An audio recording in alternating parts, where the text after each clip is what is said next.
Anybody there? Good afternoon, folks. Good to have you here. Douglas, I see your face there. It's good to have you in the room.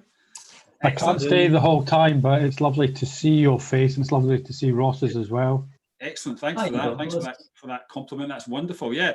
If you can put your cameras on, that'd be good as well. It'd be good to see who's in the room. I'm just going to give it some minutes to let as many folk into the room as we can. Yeah. I've posed you a question in the chat room, and just some responses. You know, Ross and I will talk about why we think this is an important day, but if you can write something down in the chat room about why is it important that we mark International Men's Day? Why is it important we mark International Men's Day? So let's just get some conversation. Feel free to introduce yourself in the chat room with your answer, just so we know who you are and who you represent or where you're from. Would be really good as well. Well, someone's happy. Somebody's happy. There's a bit of background noise around me. I'll try not to mute myself whenever I need to. That's right. Yes, let's have some thoughts in the chat room. Why is it important we mark International Men's Day? Let's get some thoughts. Douglas, I didn't see the tweet from West Lothian Council. What was that? I think you're on mute still. Yeah, it was celebrating International Men's Day, and it was only 5 years ago that when we celebrated International Men's Day, people would attack it, saying that every day is International Men's Day, but they tweeted about the 500 men that take their own lives every year in Scotland. So it's nice to see a statutory authority have understanding. Yeah, and that's it. It's, you know, I'm not going to go into the other people who say that, but I think it's good to see the positive as well. So Sarah, welcome from the probation office from Loughborough. Yeah, if you can still get some ideas in the chat room, why is it important we mark International Men's Day? Let's really think about that.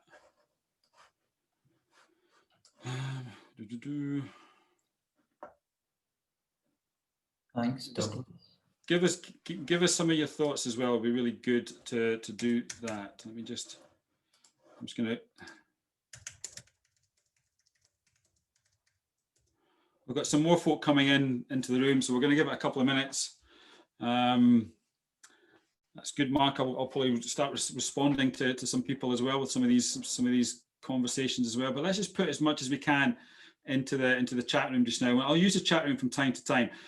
Billy, how are you doing? I've not heard from you for a while, and I'm correct that you are the man from Shetlands. Is that correct, Billy? Can you speak? Yes, you can speak, Billy. Good to see you. Good to hear from you. Excellent. And Hamish McLean, I only know one Hamish McLean. Is it the Hamish McLean that I know? Are you there, Hamish? Very quiet. Is Hamish McLean there? He's on mute. I know. I'm just. Hi, Finlay. Good to see you, Finlay. Hi, Chris. Welcome, Finlay. Yeah, good, Finlay. Welcome, Finlay. Good to hear from you. South Queensferry. My mum lives in South Queensferry. Long-term campaigner for men who are survivors of sexual violence. Good, no problem. Thanks for coming along. Excellent to be here. Excellent to have you here, actually. Helen from Apex Scotland. Yes, Helen, good to see you. So it's Jerry as well as from Apex. Is that correct? Jerry's here too. So I need to understand. Douglas, home start realization men need safe spaces to heal and to grow. Excellent. Some really positive comments there coming out there. And Helen, if you can speak, tell us what are the barriers facing men and boys just now? Well, I mean, I think our service concentrates sort of predominantly on working with men and boys who come to us who are dealing with a criminal record and how to deal with that. But we're totally conscious when we're dealing with those particular issues that is just one small issue, and there are many other issues contributing towards potentially ending up in that position in their life. So it's really important to have a really better understanding of what those issues are, that we can, provide a more holistic service. Excellent. I think that's important. Yeah. So the barriers facing boys and men out there. Okay. So Wendy, you've talked about, so you're from Shetland as well, staff welfare. you get an increasing number of referrals from men. We need our men to speak up and feel confident. So what can we do to help our men feel confident to speak up, Wendy? If you're there. Are you there, Wendy? Sometimes people have microphones, so just that's okay. Excuse me. Julie, you talk about early years practitioner at Aberdeenshire. Important for men to know it's okay to talk about their feelings. What's the barriers, do you think, Julie, for men to talk about their feelings? I feel that, well, in my line of work with early years, it generally used to be mums that would do the drop off, and dads would be quite rare in the involvement with school-wise with their kids through work and whatever. And quite often the dads would appear quite uncomfortable chatting and just in general. And I think since lockdown, since we've been back to school since lockdown, we've had more dads who are working from home that got more involved dropping their kids off. So the relationships are being built similarly as they are with mums as well, dropping off, which is great. And I think just in general, it's important that it's okay to talk about how they've been feeling about lockdown and how it's affected their family, their role in families. We're just trying to encourage dialogue equally with dads as we are with mums. Yeah, so just getting that talking. You mentioned that. Just building that relationship, yeah. Yeah, you mentioned there about the current period of lockdown. You know, do you think that's impacting on our boys in some ways? I do. Also I also work in the fire service alongside blokes as well, and we've had issues within our crew. We've lost a crew member during the lockdown period, and a lot of them wouldn't talk about how they were feeling. It's it's a macho thing. You don't talk about bereavement, loss, and whatever. And I felt, being the only female in the crew who did openly express how I felt, encouraged the guys to open up more, and we actually had quite lengthy emotional conversations about it, which has helped us all really work through it. Yeah, I think you make a very valid point there, the fact that, you know, when you create the space, and Douglas mentions that as well. I think, you'll find that men actually are desperate to talk, and you'll learn about that from Toni this afternoon as well. Douglas, you mentioned, realization men need safe spaces. Why do men need safe space? Why is that, do you think? Why is that a particular issue for men? Well, my experience is it's not easy to talk about it in the pub or other things. You talk about football and rubbish, but if you get men and take them through processes as we do to create a safe space at the Mankind Project, you quickly drop into quite deep and meaningful and emotional places, and it's taking turns. It's what Nancy Klein describes as active listening, where you don't interrupt and give advice. Yeah, you listen, and what some of the research is that if men aren't listened to, they're quickly given an excuse, or they're quickly shouted down with banter or jokes and joviality. That is a very subtle form of masculine bullying, I would describe, and that's what we were socialized. I've just responded to one of your tweets today, Graham, and I think we are socialized in a way that is around dominance and being the alpha male, and that doesn't help us dropping into the feminine side, which I believe we've all got, which is healthy, and we've got positive masculinity. So I think it's a really important thing is to realize that we need same sex spaces for men and women, and we need spaces for them where they come together. Yeah, I think that's really important as well. We need that specific space for men. So thanks for that, David. I think you're an individual who's really passionate about bringing men into the conversation and creating these spaces. And I'm aware of the work of the Mankind Project, and if you're not aware of the work of the Mankind Project, it's well worth just looking at it. You're looking at what they do and how you can get involved in these issues here. I'm just waiting for our first speaker to come in, but Ross and I are going to speak shortly about some of our thoughts around International Men's Day. But who else have we got here? Leslie, your secondary education, Dumfries and Galloway. We need to encourage young men to be open about their feelings.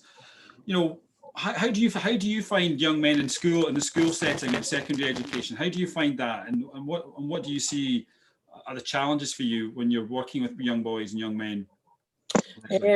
So I was principal teacher of nurture recently, and I've moved schools. So I've moved during lockdown. So I'm now working with a team of young men who I haven't worked with before, and I've noticed a huge change in how they're presenting. It could be because I'm new to the school as well, but I do feel as if we don't create enough space for young men to get together and talk about being young men. And I struggled a lot as well. I worked with a male partner before, and he was fantastic. He had a real, real insight to it. And I felt as a female, how could I continue that role, if you like? How was I helping that? Could I be a middle-aged woman who could still work with these young men? And I had to really go back. I did your course during the summer as well, which was fantastic. But I found that they're much more hesitant about coming forward, and they're also they don't know their place at the moment as well. They're finding that very challenging, and they're also finding it difficult to talk about COVID, and also about talking about preventing the spread of COVID. They're finding, as young men, being asked to wear masks.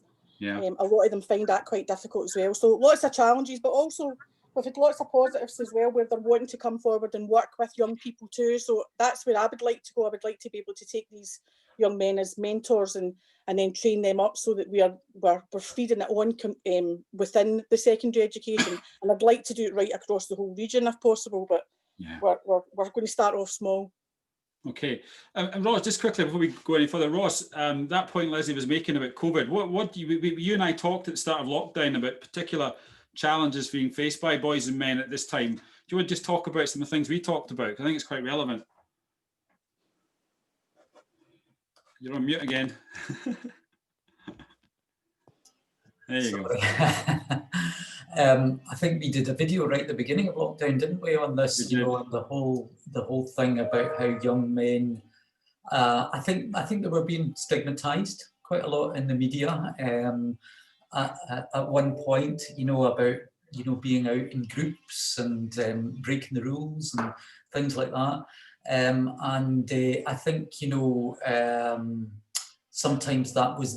sometimes that can be their way of responding to the situations, and sometimes maybe some of the aggression and the anger that we might see is actually it's a symptom of deep-rooted vulnerability, and I think we talked about the need for understanding that, and particularly when they went back into school, to understand what they had been through during the lockdown, and to be able to have things in place to talk about their mental health and encourage them to open up about their feelings a bit more. Yeah, and listen, thanks for that, Ross, and listen, so thanks for some of the introductions there. And I've just noticed, who's the guy with the headphones on that's got the drum kit in the back? Who's that? What's your name? I can't see your name. You're still on mute, my friend. I still can't hear you. Is that Finlay? No, it's not Finlay. Mark. No, it's hi. My name's Mark Smith. My drum kit's Pedal Masters custom. I used to be a professional drummer for years, so I did spot the role in the background there. That's nice. I need some lessons anyway. That's something we can talk about another time. Don't bother, we can get that organised. When I hear it was like professional drummer, I'm really a bit embarrassed now. I'm not a professional drummer. But listen, welcome to this conversation today. My name's Graham Goulden, along with Ross Deuchar and the people at the University of West Coast of Scotland. We just thought, we should be doing something today. I think it's an important day. I'm going to ask Ross to talk about why he thinks it's important, and then I'll talk about why I think it's important. We've got some really wonderful speakers. We're still, I think, waiting on Matt from I think he's from San Francisco. He's hopefully coming in. He's here. Matt is coming here now. Excellent. It's good to have Matt in the room. It's my big worry that the Atlantic might cause some barriers, but I'll talk about Matt shortly. We've got some really wonderful speakers that we're going to introduce you to today. We are recording the session. Hi, Matt. How you doing? High five. We'll speak to you shortly. But we are recording the session. So if there's any issues about not wanting to be seen, just if you can turn your camera off. But we've had a lot of interest from people who are working today who can't attend the live event, but we want to be able to share this because we think it's such an important subject for us to be talking about. The plan is that we're going to be running through until we've said 4:30, but I think we'll be finished before then. I think that's the plan. We weren't sure you know, the interest. We want sure, you know, what speakers, and we want sure, and we'll just see where the questions go. But we've got a rough plan.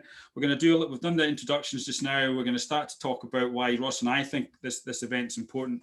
And then we're going to start with the talks and some questions. We'll hopefully have we will have a comfort break maybe halfway through, just to allow us to creep off to somewhere. And then we can come back in the room, and then we'll keep the thing going. But fantastic to have so many people in the room today. We just weren't sure how many people would be coming along when Ross and I decided to do this. So it's really good to see passionate people. It's good to see some faces from the Boys to Mentoring that Ross and I deliver, that have come in for seconds, I suppose, in many ways. But you tell me, you're showing a continued passion to work with young boys and young men, which is really fantastic to see that. But can I bring my good friend Ross Deuchar in and ask the question, Ross? I've asked the audience why it's important we mark International Men's Day. For you, why is it important for you, Ross? Well, I think there's a number of reasons. So as some of you will know already, in terms of my academic work and my academic research, I've done a lot of work on masculinity. So I'm a criminologist, and my predominant area of research over the years has been looking at violence and offending patterns within gang culture in particular. And I've often found that there are strong links between how the young men that I've worked with in gangs conceptualise their masculinity and the kind of criminal activity they become involved in. They often grow up with very narrow views of masculinity. Often there's maybe father absence there, or perhaps they've been brought up in a household where there have been so many aces, including, for instance, maybe a violent father figure. And then, of course, they become involved in gangs, and that's reinforced again, and it introduces more trauma into their life and reinforces this tough guy kind of mentality of masculinity. But what I've also seen is absolutely brilliant transformative stories and case studies over the years. And I'm not just talking about in Scotland. My work has spanned across, I've been in America on a number of occasions, Denmark, Hong Kong in particular. And I've seen wonderful stories where these, because of compassion, you know, and being exposed to interventions or role models that have nurtured them and provided them with support and compassion, ultimately they begin to completely reverse their criminal behaviour, and alongside that they change their views on masculinity completely, and they see it in much broader terms. And also I think it's important for us to talk about masculinity and about what masculinity means. I think there is still an issue where a lot of men police their own masculinity and police the masculinity of others. There are still kind of things out there about, you know, what it's seen to be manly and not manly that we need to continue to break down and unpack. And I think also we have such a pandemic really of mental health issues at the moment, and you know, as we know, 3/4 of the suicides in our own country are males. I have myself, as a man, have suffered from mental health issues that have particularly affected me during lockdown. I think it's important that we continue, somebody put it in the group chat there, that we reinforce that message, that it's okay to not feel okay, and talk about these issues. And I've been really, really encouraged to see all the men's groups that are emerging. It's great to have Chris here, for instance, man on Inverclyde. These kind of men's groups, I think, are so important to create a safe space for men to be able to open up. And a lot of my mates, most of my mates are, you know, pretty relaxed about opening up and talking about their emotions and feelings now. I think there is still a message out there that's a wee bit misinformed, that men don't talk, because actually when we put that message out there, it just reinforces men to think that maybe they shouldn't be talking and shouldn't be opening up. Because I think men do talk, but they just need the right kind of environment, the safe space to be able to do that. So I think that's just some, I don't want to go on too long, that's just some of the reasons I think it's important that we're here today and talking about these issues. Yeah, thanks for that, Ross. And you know, it's good to see there's a common theme emerging from all of us here. And that's one thing I want all of us to start taking home from this event, is this common purpose to really allow our to create these spaces. For me, International Men's Day was one of these days where I have to be very honest, up till about, I don't know, 7, 8 years ago, it was like a lot of people in this world thinking, what's the point? What's the point for International Men's Day? What's the point in having this day? I found myself actually buying into that notion of, surely every day is International Men's Day. And I have to admit, that's how I used to think. But things have changed. Things have changed. I think Ross started to highlight some of the big issues that we have. In the UK, 13.5 men a day take their own life. Let's just breathe that in. 13.5 men each day in the UK take their own life. I lost my dad to suicide in 2008. Didn't really think about these issues much before then. And even in the years after that, I didn't really think about the issues that men are facing. And it was only when I started to, Matt's going to talk about this journey, the hero's journey we go on. It's only when I started to go on my journey and started to meet people like Ross, Jackson Katz from America, other people who started to help me see the issues, that I started to think, we need to create spaces for this stuff. We need to create a space to talk about all these issues. But I think we also need to start to find the space to talk about some of the other issues that boys and men face. We're quite comfortable talking about suicide and mental health issues surrounding boys and men, but we're not always good and comfortable about talking about the other issues that boys and men disproportionately feature. If you look at our jails in Scotland, 95% of our jails are full of boys and men. Why is that?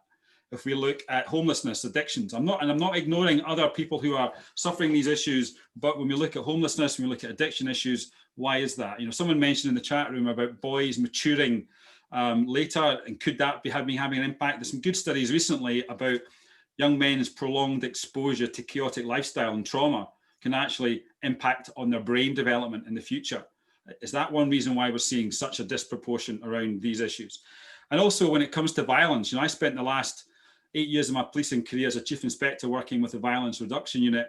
And it was in that time that I really started to look more at why is it that boys and men feature more when it comes to violence as victims. Don't forget that. Men are often victims of other men's violence, but also as perpetrators of violence. We can't ignore that fact. And whilst I know that women and other individuals commit violence, we can't ignore the fact that when it comes to these issues that boys and men, again, feature disproportionately. We need to have the courage to speak about all of this stuff. After this session today, I'm interviewing Michael Kaufman from Canada, who founded the White Ribbon Campaign, and he talks about this pyramid of violence. Violence, men's violence against men, men's violence against women, and men's violence against themselves, i.e., suicide. And he makes that connection. He makes that connection, and we can't just talk about one part of that pyramid. We've got to talk about all of it when it comes to men's issues, because I think if we don't do that, we're doing a disservice. So for International Men's Day is a day for us to talk about the positive things that boys and men are doing in the world. First and foremost, the positive things that our boys are involved in. And you're going to hear Sonia speak about some of the inspirational work that men and boys are doing together. And Chris will speak about that as well. So I think let's start with that positive. Our boys and men are good, healthy individuals. Let's start with that. And then use that, okay, what's the challenges? What's the challenges for our boys and men to be good individuals? That's really, really important for me. So I think it's a great time to have this conversation and, allow us, give permission for people to have these conversations. So thanks, Ross. And I think we're on the same page. We share a common passion around these issues. It's been a pleasure to work with you over the last few months. Yeah, it's been fantastic. So let's get started. It's great. I never thought I would have four wonderful speakers coming today. And when I reached out to the first speaker, I thought, will this person support? Will this person support? One thing I've done over the summer is I've reached out to many, many people to have conversations. A few weeks ago, I reached out to Joe Gatto, who's from the Impractical Jokers, if you know Joe. And I did it, and he said yes. And I think Matt, he was at the same conference we spoke at in Michigan. So I think when you ask things can happen. So Matt Winkler, I first met Matt in 2017, and I was speaking at an event in Michigan called the Hero Roundtable, and I thought to myself, wow, why am I speaking at a conference on being a hero, right? And I got to admit, I went into this room thinking I was going to be met with all these Comic-Con people and superhero outfits and all of these issues as well, thinking, oh, what have I got myself involved in here? But I had an absolutely wonderful day meeting people who from all over America and other parts of the world, just talking about, you know, good people doing good things. And that's what, when Matt will talk about heroism, that's what it's about. It's about how do we create that perfect space for good people to be the best they can be. You know, Matt has taught and mentored young people at all levels of schooling and at college in the United States, China and Japan. His TEDx video, which I think we're going to see shortly, led to his first book, Mentoring Teenage Heroes. He currently leads workshops and presentations all over the world. And it's a pleasure, Matt, to have you here today to talk about a subject I know that you feel very, very passionate about. Welcome, Matt. Welcome. Thank you. Thanks very much. I'm really thrilled to participate. I'm going to, introduce myself quickly, and then we'll play the video that Graham referenced, and then I'll come back on and we'll talk some more about that. And then I do have to jump off. I'm in a crazy time zone, and I've got to jump somewhere else. But I do want to see the recording of the full video when it's done. So yeah, actually, I have a connection with Scotland. I earned my undergraduate degree at the University of St. Andrews, and that was a kind of a hero's journey in my life as a young man. Setting off over the sea to a foreign land to test myself intellectually at this prestigious university, but also so many of those weekends I spent outside of the library, just packing a sack lunch and hitchhiking around, wherever I could go. Hitchhiked to Stonehenge, got up into the Highlands, just walking along the cliffs of the ocean there, the North Sea. So I'm thrilled to be virtually visiting Scotland again today. Thank you for the invitation. And as Graham said, since then I've done a lot of teaching. My first teaching job straight after Scotland was in China. I spent a year there, and then came back to the States, and I was teaching adults, and then ended up in Japan for a few years teaching high school over there, and then back in the States where I spent 4 years at an all-boys school, South Kent School in Connecticut, boarding school with also some day students. And we really didn't try to make the program generic. We really embraced, the special, the differentiation between, boy, teenager learners and girls. And, a lot of the topics that Ross and Graham touched on, definitely come into play with, in that educational format as well.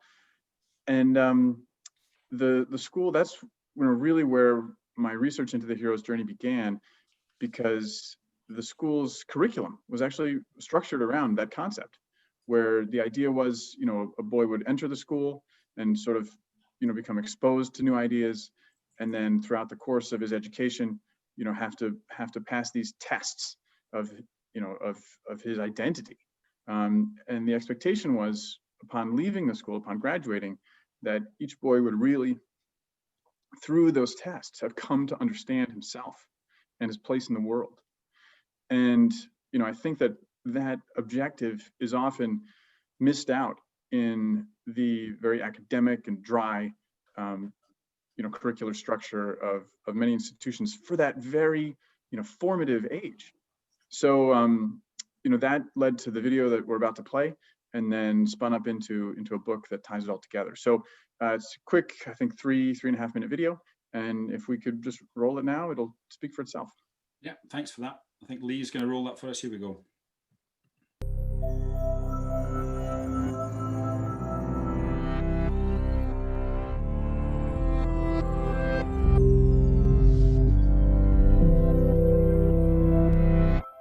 What do Harry Potter, Katniss Everdeen, and Frodo all have in common with the heroes of ancient myths? What if I told you they are all variants of the same hero? Do you believe that? Joseph Campbell did. He studied myths from all over the world and published a book called The Hero with 1,000 Faces, retelling dozens of stories and explaining how each represents the monomyth or hero's journey. So, what is the hero's journey? Think of it as a cycle. The journey begins and ends in the hero's ordinary world, but the quest passes through an unfamiliar, special world. Along the way, there are some key events. Think about your favorite book or movie. Does it follow this pattern? Status quo, that's where we start. 1 o'clock, call to adventure. The hero receives a mysterious message, an invitation, a challenge. 2 o'clock, assistance. The hero needs some help, probably from someone older, wiser. 3 o'clock, departure. The hero crosses the threshold from his normal, safe home and enters the special world and adventure. We're not in Kansas anymore. 4 o'clock, trials. Being a hero is hard work. Our hero solves a riddle, slays a monster, escapes from a trap. 5 o'clock, approach. It's time to face the biggest ordeal, the hero's worst fear. 6 o'clock, crisis. This is the hero's darkest hour. He faces death and possibly even dies, only to be reborn. 7 o'clock, treasure. As a result, the hero claims some treasure, special recognition, or power. 8 o'clock, result. This can vary between stories. Do the monsters bow down before the hero, or do they chase him as he flees from the special world? 9 o'clock, return. After all that adventure, the hero returns to his ordinary world. 10 o'clock, new life. This quest has changed the hero. He has outgrown his old life. 11 o'clock, resolution. All the tangled plot lines get straightened out. 12 o'clock, status quo, but upgraded to a new level. Nothing is quite the same once you're a hero. Many popular books and movies follow this ancient formula pretty closely, but let's see how well The Hunger Games fits the hero's journey template. When does Katniss Everdeen hear a call to adventure that gets the story moving? When her sister's name is called from the lottery. How about assistance? Is anyone going to help her on her adventure? Hey, Mitch. What about departure? Does she leave her ordinary world? She gets on a train to the capital. Okay, so you get the idea. What do you have in common with Harry Potter, Katniss Everdeen, and Frodo? Well, you're human, just like them.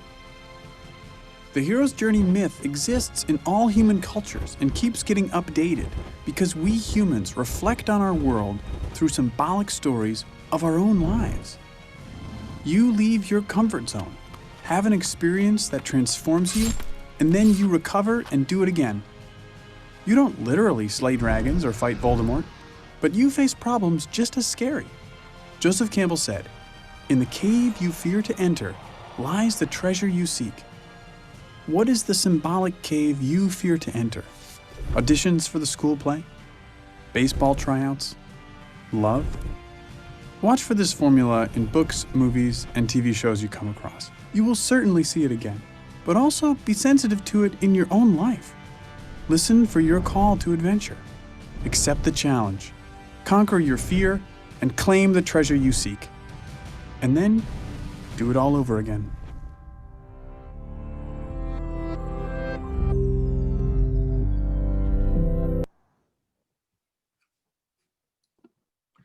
Thanks. All right, great. I appreciate that. As you're watching that video, I'm sure you're thinking to yourself, okay, The Hunger Games, sure, but my favorite movie or my favorite novel also follows this pattern. It's really hard to break that pattern. I mean, as human beings, we're still carrying around the brains of our caveman and caveman woman ancestors. And that's how we're wired, to structure things into a story that has a beginning, a middle, and an end. And a lot of times, that's a geographical journey or a, emotional journey.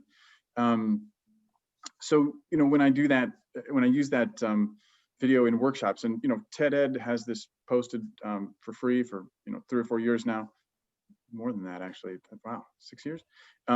It has 7 million views. So I know, teachers all over the world are using it. And there's some free resources on my website to work it into a lesson plan. And basically, kicking it off is simple, and you just ask your folks in your workshop, what's your favorite book? What's your favorite movie? tell me the plot structure, and then get a few examples, and then click play, and then suddenly everyone's heads explode if they've never heard about the hero's journey before, because they're like, oh my gosh, this is the skeleton inside the flesh of my favorite story, and it's true for practically every story you can point to. So someone Douglas mentioned the wow, we're going through here. Who was it who mentioned the warrior? Yeah, Robert Bly. Douglas. The New Warrior Project. Yeah. So I'm not familiar with that book, but I clicked on the website real quick, and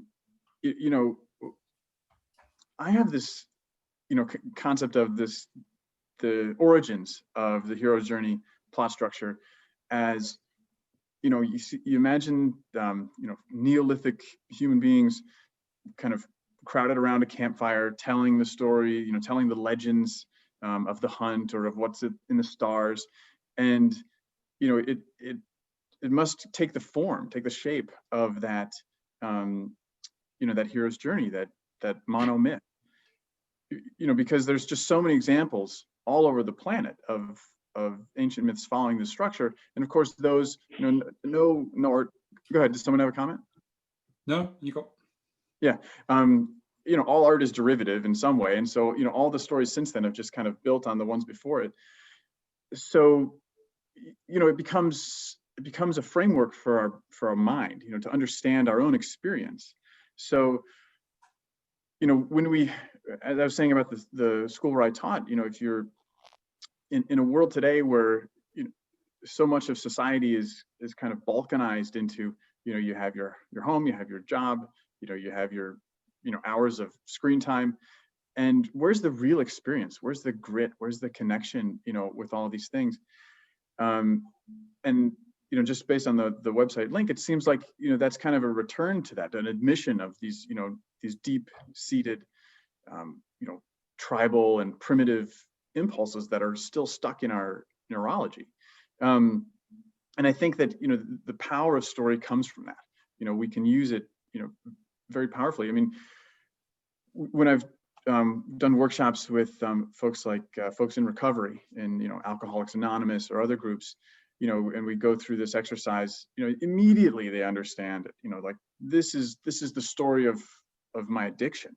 This is how I first had this call to adventure, this this tragic first taste of this drug, and then went through all these this maze of mistakes and terrible decisions until finally crashing, finally hitting rock bottom, and then having to see that light, to get that saving decision to reverse it, to turn it around, and follow that clock swing past 6 o'clock, and then dig out, and try and return to a normal life, return to some kind of stability.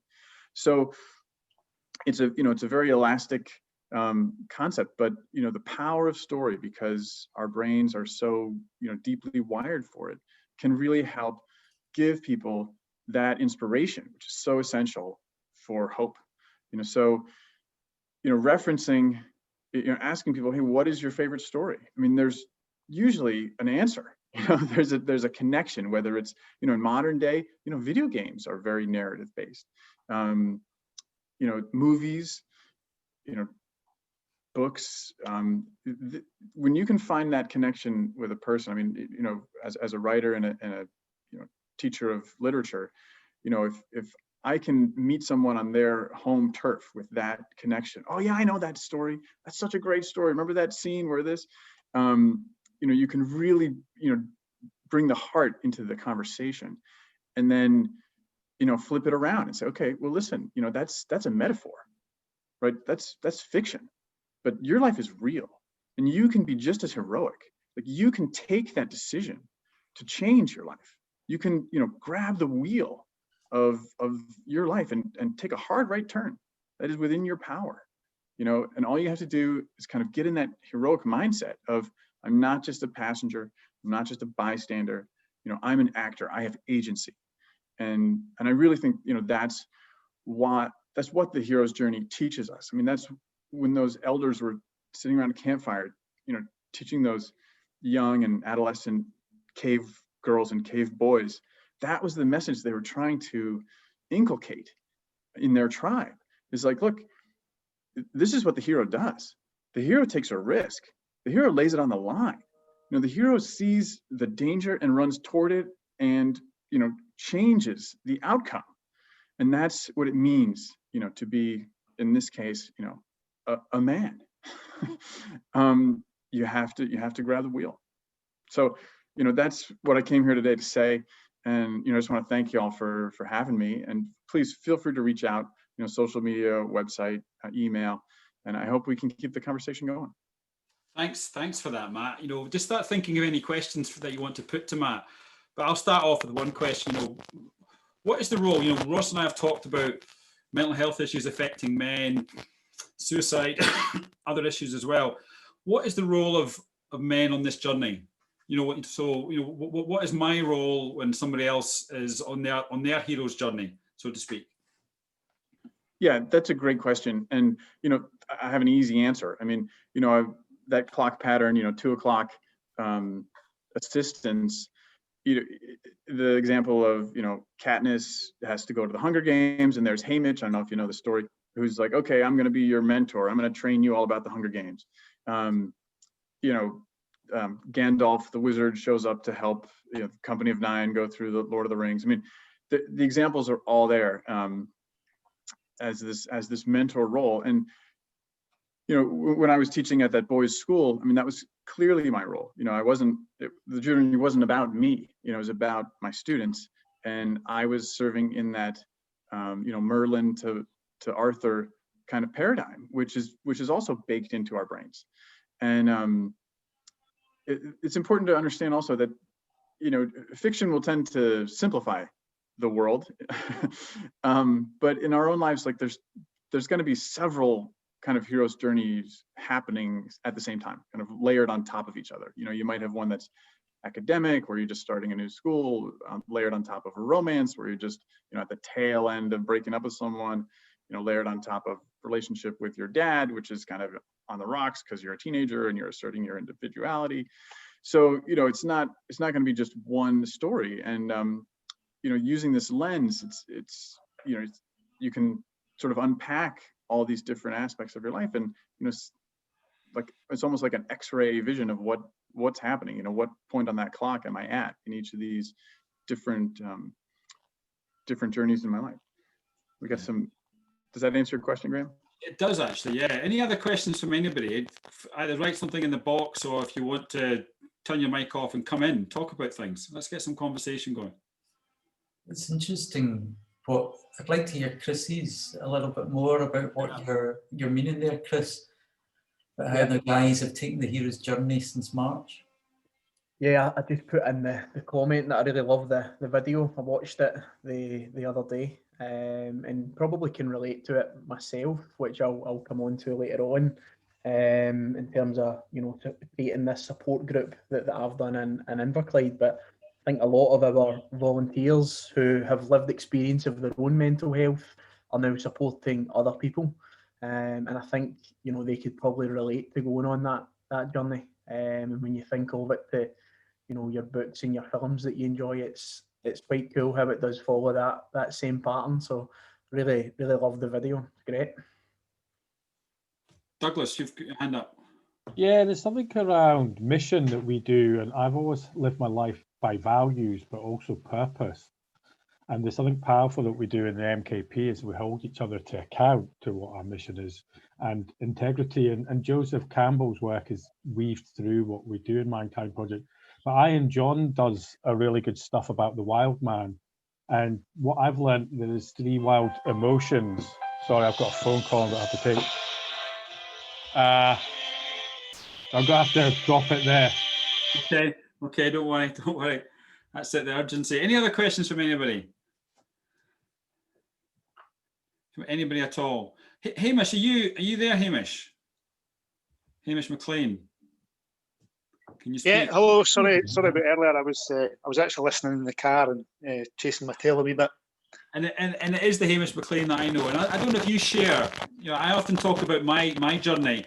And I think here in the UK, I'm getting better about using the term hero. And Matt, I think for me, and I don't know about you, Hamish, but you and I have shared a journey, a similar journey. We're both ex-police officers. In our early years in the police service, we were very much enforcement-driven officers, very much going out there and looking for the bad things that bad people do. That's what we thought. And it was, for me, the call to action, it wasn't when I lost my dad, it was when I started to work with the Violence Reduction Unit, because that's when I started to see the issues differently.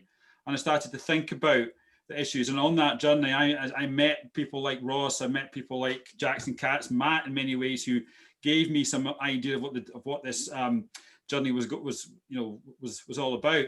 People who've informed me. But on the journey we meet villains as well, don't we, Matt?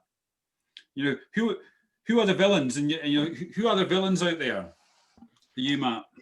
Yeah, I mean, that's a good question. There's kind of heroes, villains, and victims, in a literary format.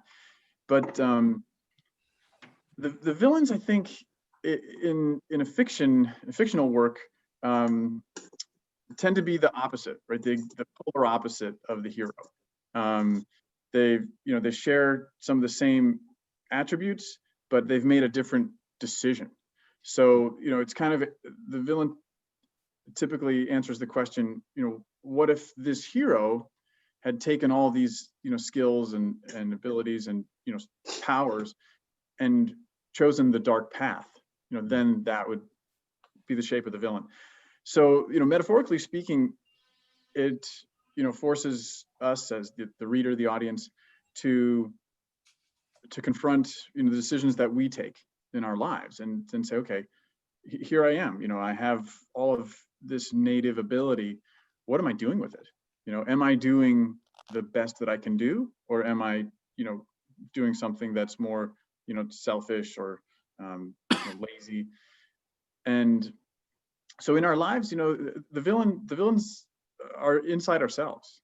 I mean, the villain is our weakness, is our pride, our vanity, our selfishness. That's the villain. Yeah. And going back to Hamish, you've retired from the police service now. What are you doing with all this knowledge you gained in the last years of your police service? What sort of things are you doing now? Okay, hi everybody. Yeah, sort of just on the back of what Matt was saying there.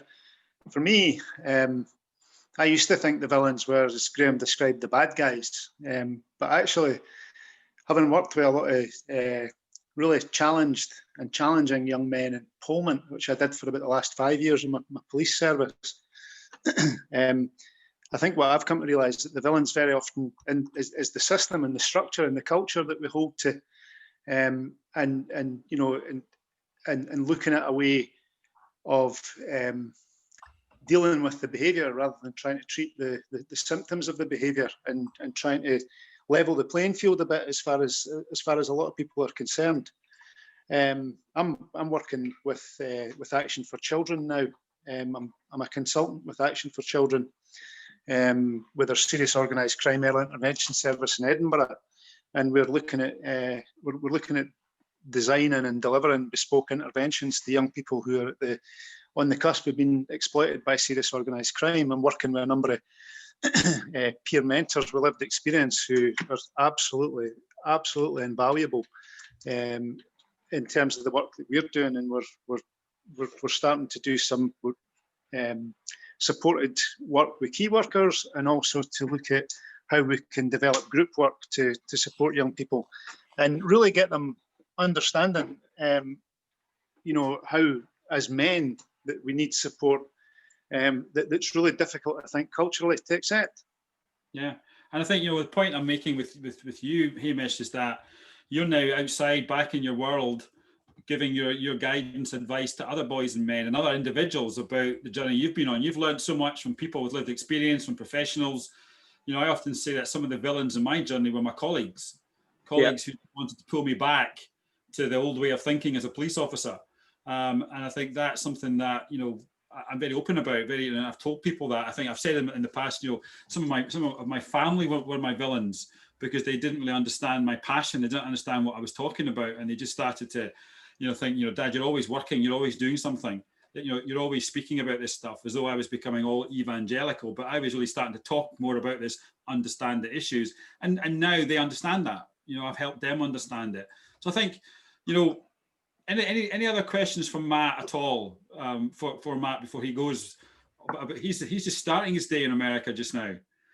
Yeah, I think it's about 6:45, it's nearly 7 o'clock in the morning. So yeah. Anything else from Matt? And I wanted to get that journey started, because a lot of the speakers we're talking about, we've got today, are all on that journey, been on that journey, part of someone else's journey. That's what I wanted to start off. Anything from you, Ross, before we move on, from yourself? Yeah, I mean, I think just talking about villains, I think the villains for me sometimes are keeping the myths. I think we can be our own villains. I completely agree with Matt there. But I think also some of the people that keep the myths going, about these stereotypical views about men, are sometimes the villains as well. This whole idea of fitting in a box, Graham talks about the man box. And that's still out there, and it's reinforced not just by men, but by women sometimes as well. And I see that as being part of the villainy. Yeah, thanks. Yeah. Thanks for that. Matt, anything else? No, I agree. I mean, this goes back to, the stories that we hear and that we retell as a culture. Who do we hold up as an ideal in our culture? Listen to this great story about this, accomplished, ideal man, and that's who you're emulating, right? I mean, what are the movies that young men, boys are being exposed to, the video games, the celebrity figures? What are we idolizing? What are the stories that we keep retelling as the model, the format, the box to fit into? Yeah. Okay, Matt, listen, thank you for taking your time today. I hope we meet again soon. Hopefully we can start some more Hero Roundtable discussions stateside.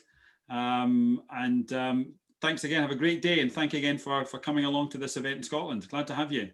Yeah, thanks so much for the invitation. I look forward to seeing the recorded video.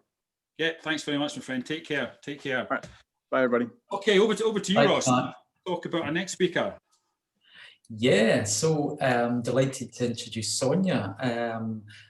So Sonia, let me just get this right. Shaljean, have I got the pronunciation right? Yeah. Has been working for 27 years in the areas of domestic abuse, substance misuse, offending behaviour, homelessness and complex families, and has identified, of course, and been struck with how males are vastly overrepresented in these areas, which has led her to found Lads Need Dads back in 2015, situated in northeast Essex in England. So we're delighted to have Sonia here today to share her insights and her thoughts on this. Thanks, Sonia. Thanks, Ross. Thanks everyone for inviting me and for spending a bit of time listening. I'm going to share a screen because I've got a PowerPoint. I promise it's not death by PowerPoint. It's just that I'm a visual person and I like to be able to help you get a real glimpse of what we're doing in our project. And I think just listening to me speaking isn't enough. So I'm going to share a screen with you and I'll be playing a couple of short videos as well. Let me find it. Right. Okay. Just going to move that over.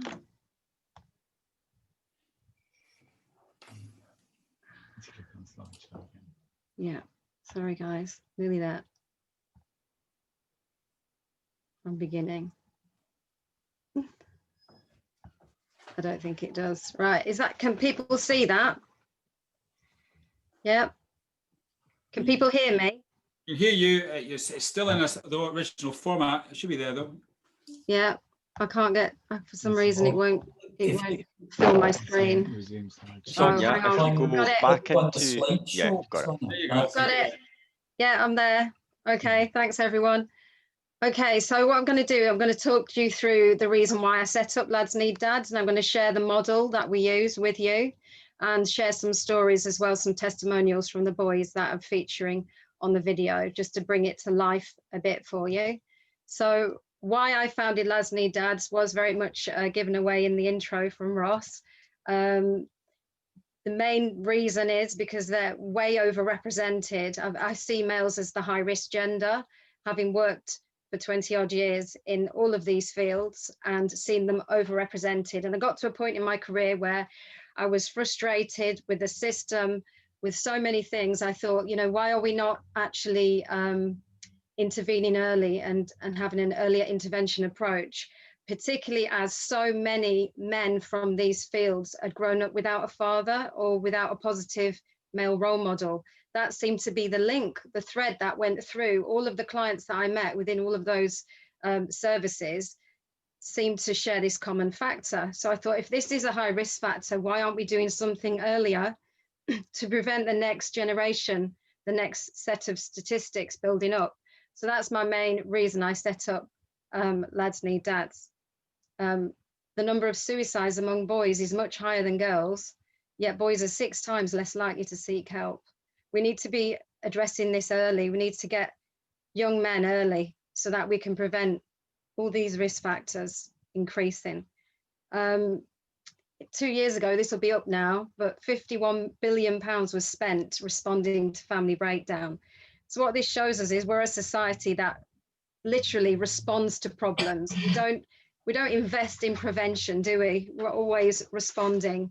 And that was the frustration being a practitioner for so many years, that everything seemed to be responsive rather than preventative. So the context regarding fatherlessness in the UK is that we've got 1.1 million children in the UK growing up without a father in their life, and 2.9 million living in lone parent families. The majority of those lone parent families are headed by a female.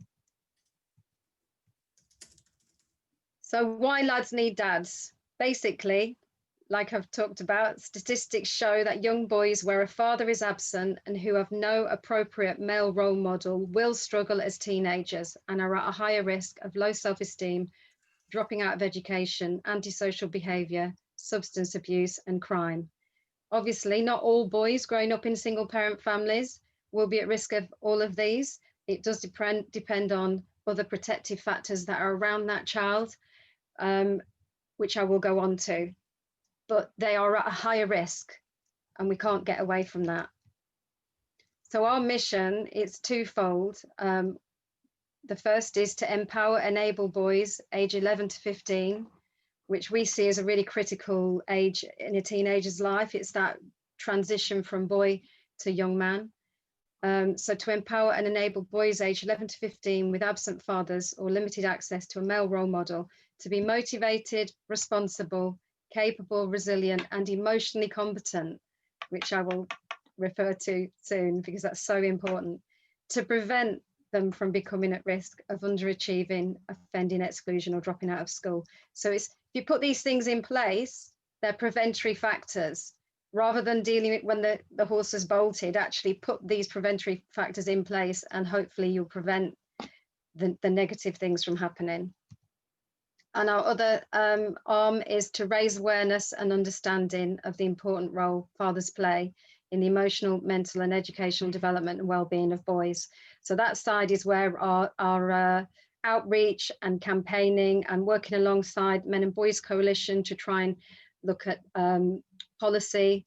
We're doing a big piece of work in Essex, across Essex schools, trying to gather evidence from teachers and their attitudes towards boys with absent fathers, and gather really important data to try and have a flagging system incorporated into school policy, whereby boys are with absent fathers upon starting their first year at secondary will be identified as having an additional need, so that they're actually dealt with more supportive, more support around them. So that's a new piece of work we're working on, which we'll update you with in a few months' time how that goes.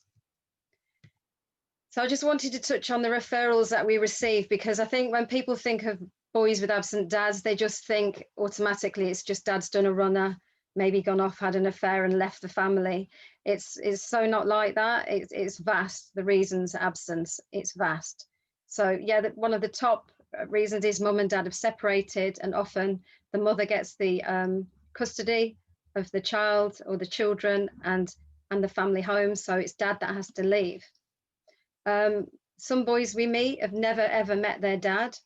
They're the really painful assessments that I've found when I've met the boys. Often it's a conversation they've not even had with somebody. I had my first ever assessment. The boy broke down in tears because he said, "You're the only person that's ever asked me about my dad in 10 years. And I thought that was so sad. And he just wept. And we still work with him now, and that's 5 years on. And he's an 18-year-old, and he helps out now. Dads that live out of the area, because of the separation, they might have to get a job elsewhere, so the contact starts to fizzle. Or you get cases of dads not being allowed contact.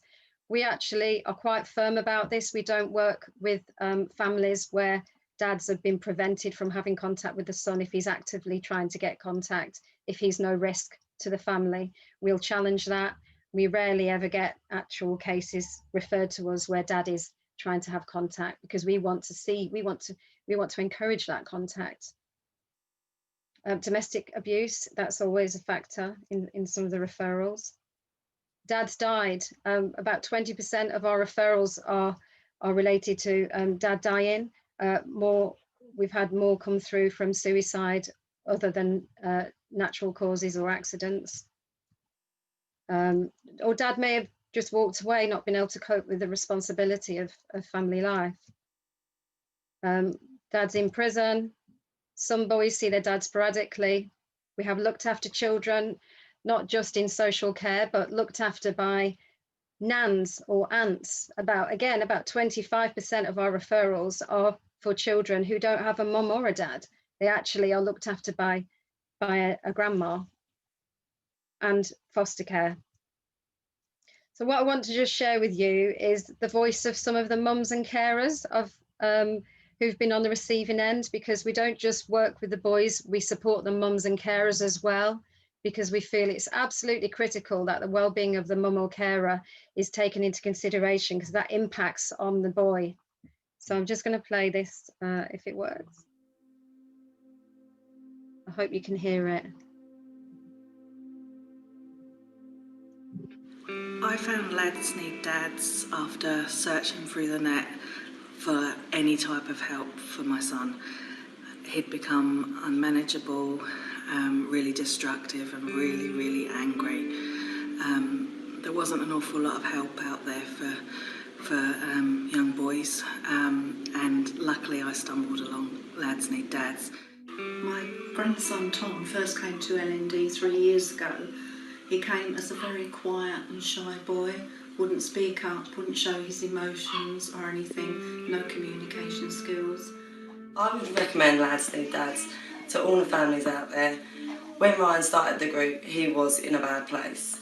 And Lads Need Dads did not only support Ryan, but they supported us as a whole family. Before starting on this programme, my son was really low in self-esteem, self-confidence. He wouldn't like to talk about his feelings and things that were going on regarding his dad. Since we've started Lads Need Dads, he's been on a massive journey, one that I can only look at now and have never dreamed that he'd have come this far. I don't have any issues getting him to school, despite the fact that he still doesn't like school. He gets up and he goes. They've helped Ryan gain his confidence. They've taught Ryan to learn when he's in the wrong, when he's in the right. They've also taught me to sometimes I need to back down and allow my child to have a voice. And I think sometimes we do forget that they are people, they are children, but they are also human and they have feelings as much as we do. I was dubious about him starting, but I thought, oh, is it going to work, is it not? But now, I mean, he didn't talk to me, he didn't communicate with me hardly at all. But now he sits at home and he comes and he chats to me, he tells me absolutely everything, more stuff than I want to know sometimes. But he's so much happier, he gets on with his sisters more, he's just a different child, he really is, he's so different. But since being at LND, he's learned lots of new skills, he's made lots of friends, he's now able to talk to his peers and also talk to the mentors, because he never had any real practice talking to older men. There was no male dominant person in his life. He's done lots of things with LND, and I find that he's also doing a lot better at school. But obviously after joining Lads Need Dads, his confidence and self-esteem, he's happy to talk about, he's happy to argue, he feels he's, you know, his worth, and he has self-belief in himself and has found his voice and can communicate a lot better now. And they hurt and they have anger, and they need to be able to express it in whichever way they feel is right, but they also need to know that's wrong. And Lads Need Dads has really helped us get back to being a family that we needed to be, instead of being strangers to each other.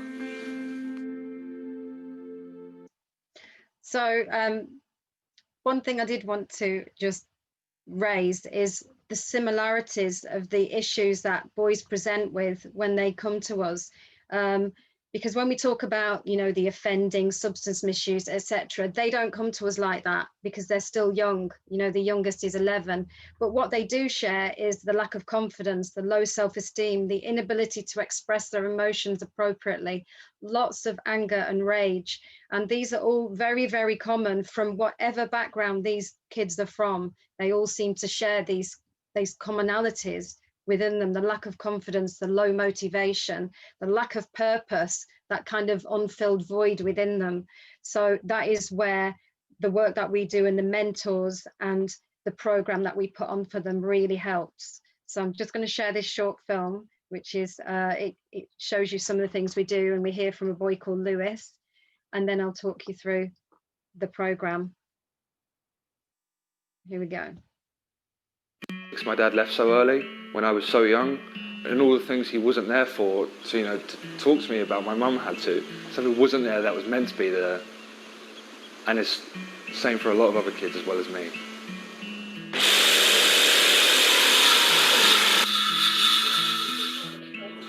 Mainly the mentors are there to just guide us and talk to us about absolutely anything.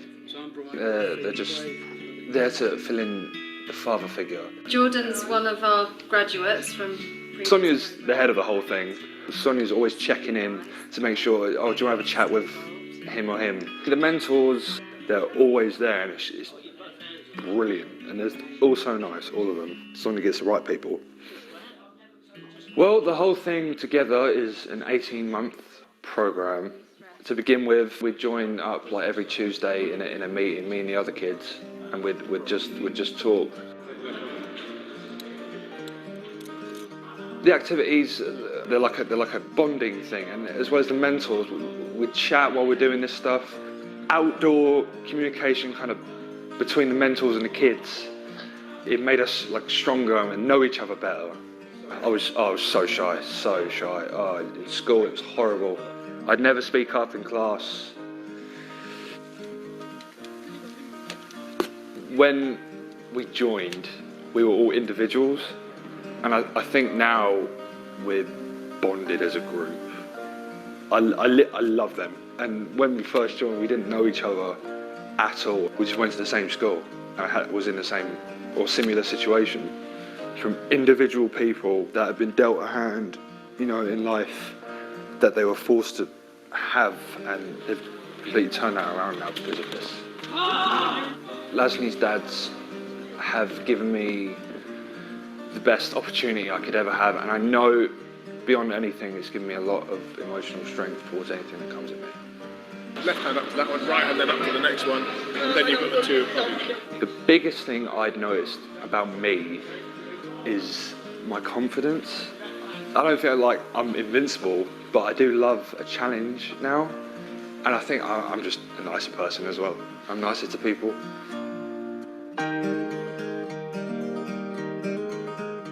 My dad left. Sorry. Okay. I've got so much to say about that young man. He's lovely. He came to us as a very last-minute referral, and he's extremely tall. He's 6'5", and so everybody thought that he was okay as a young man growing up with his mum. And actually, what happened with him was she became codependent on him and treated him like a husband almost. So we had a lot of work to do with mum.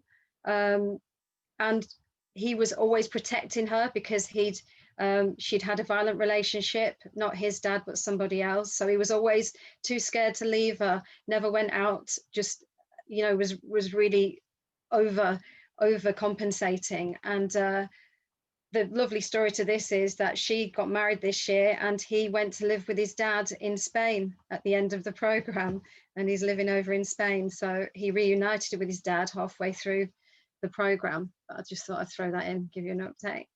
So I'll just talk you through the Equip program. It's in 3 parts, our 18 months. We've got Equip, which is a 6-month male-led group mentoring program with outdoor activities and bushcraft. So we can run it in school. This is a school scene here weekly, or we can run it in the evening at night, in the community. So the model is, we got 4 mentors, volunteers, and a facilitator that facilitates whatever the subject is. We cover loads of different topics, ranging particularly anger and emotions, looking at what emotions are, because a lot of boys come to us and they don't know. Looking at the difference between assertiveness and aggression, managing conflict, gender stereotypes, risk-taking, bystander intervention, healthy and unhealthy relationships, alcohol, drugs, teenage stress, you name it. That's only half of what we cover, but we cover it not in a classroomy approach, group work, non-threatening, comfortable talking and just working through the issues together. There's no right or wrong answer. This was a session on teenage stress. We actually carried this out in a local library because the school just wasn't, they just didn't have the right facilities for us. And we had a high percentage of boys with ADHD in this particular group, and we just needed a different environment for them. So that really worked out. This is just some pictures of the team building and outdoor activities that we do. We literally get some boys who have never climbed a tree, who have never even picked a worm up off the floor. I know it sounds ridiculous, but it's true. A lot of the boys have had helicopter parents, really, where mums overcompensated, been too overprotective, and they've not been allowed to take risks. So a big part of our work is to enable opportunities for risk taking, for stepping outside of their comfort zone, for, you know, stretching them. A lot of them won't climb that climbing wall, but at the end of the session, they'll be up at the top. But it will take a lot of coaxing, a lot of encouragement, a lot of support from the mentors, and that's where they come in. And it's fantastic to see them overcome their fears like this. This is, we go sailing. So this is a big team effort to get the sails up. And sorry for the vegetarians out there, but the right-hand photograph is where we were skinning a muntjac deer recently. I just love the expressions of the boys' faces. Just check them out. They're getting quite into it. And we do fishing. There's a nice COVID picture. And they love it. Honestly, these lads, most of them spend their time on their PlayStations, Xboxes. But once we start encouraging them to get out in the great outdoors and do this, they're straight up for it. Then the next part of the program is called Engage. So we've moved on from Equip, we've worked through personal issues, and we're on to Engage now, which is a practical life skill training and community volunteering program. We teach them practical life skills. We're teaching them about power tools here. We're making bushcraft whistles, I think, in the right-hand side picture. We're building a shed there in the community for an elderly man. We do cooking. This is where the boys are making a 3-course meal, a Come Dine With Me event, which we run every year for the mums, so they can come together and the boys make a 3-course meal that they've chosen. And we use like professional kitchens, so they feel, you know, like they're experiencing a nice setting and they look professional. We've got bike maintenance sessions, car maintenance. This is a picture of them decorating in the community for a lady that's got cancer. So we support single parents, people with illnesses or disabilities, and the elderly, and we do it all for free. And this is doing a bit of gardening, laying a path. These are all skills the boys probably wouldn't learn. I'm not saying women can't teach them, but if you're a single mom with a job and other children, when have you got time to teach your son how to lay a path or how to remove a tree and rebuild a fence? You know, when have you got that time? So we do the things that maybe mums aren't able to teach their sons. So I'm whizzing through it. So the next session, the next part of the program is called Inspire. And this was inspired by one of the boys, because he said, Sonia, is that it? What happens after this? And I thought, oh, we need to do something else. And then I, just talking about the hero's story, I thought boys love stories. We all love stories, but I wanted to bring stories into it.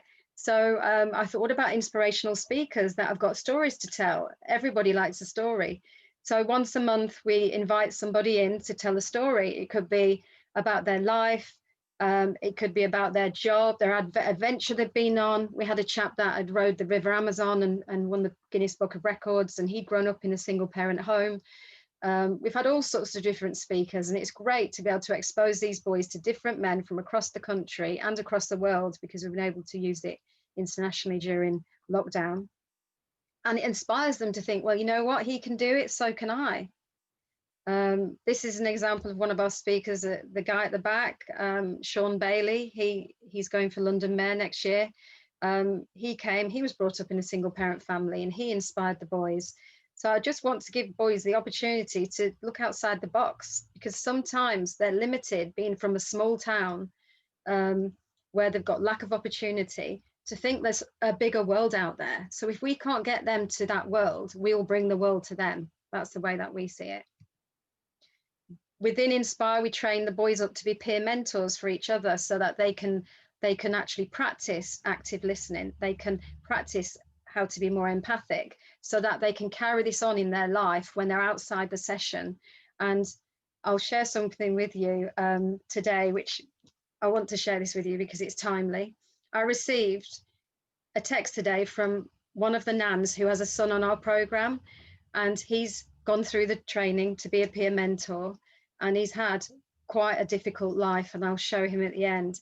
This is the text I got from his nan. She's put, "Thought you would like this. I've just taken a call from the head of year 9 to tell me how wonderful Wyatt is. Apparently yesterday she was having a really bad morning, and Wyatt happened to go into her office. He picked up that she wasn't okay and asked her about it, and then went back and checked on her each break and this morning. She said he has helped to restore her belief that there are still some nice people in the world, feeling really proud of him." So she sent me that text, and it really warmed my heart. I thought, wow, you know, this is a boy, he's 13 years old, and this child has had a hell of a childhood, because he's now living with his nan. And yet he's learned through the time he's with us how to be empathic, how to express his emotions, and it trickles out into the world. So we're not just helping these boys, we're helping these boys to impact on their peers, and even this boy with his teacher. So that really blessed me, so I had to share that. We take them on inspirational trips out. So we've always got an inspirational edge to them where they're learning something. This is a picture actually of Lewis, who was featured in the video, dressing up as an armed police officer, because we had an armed police officer come in and share his story of why he went into the police, and he grew up in domestic abuse and wanted to do something about it. So he brought another set of clothing with him, and Lewis tried them on, because he does like trying things on. Whenever we took him on trips, he'd be the first boy to get a shield or something wherever we were and dress up. And this is an opportunity where we took the boys out. We did a bit of market research in town, in a different part of Essex, and then we actually put a radio. We went to a radio station and featured what they'd learned. And this was a survey about, do we think that lads need dads?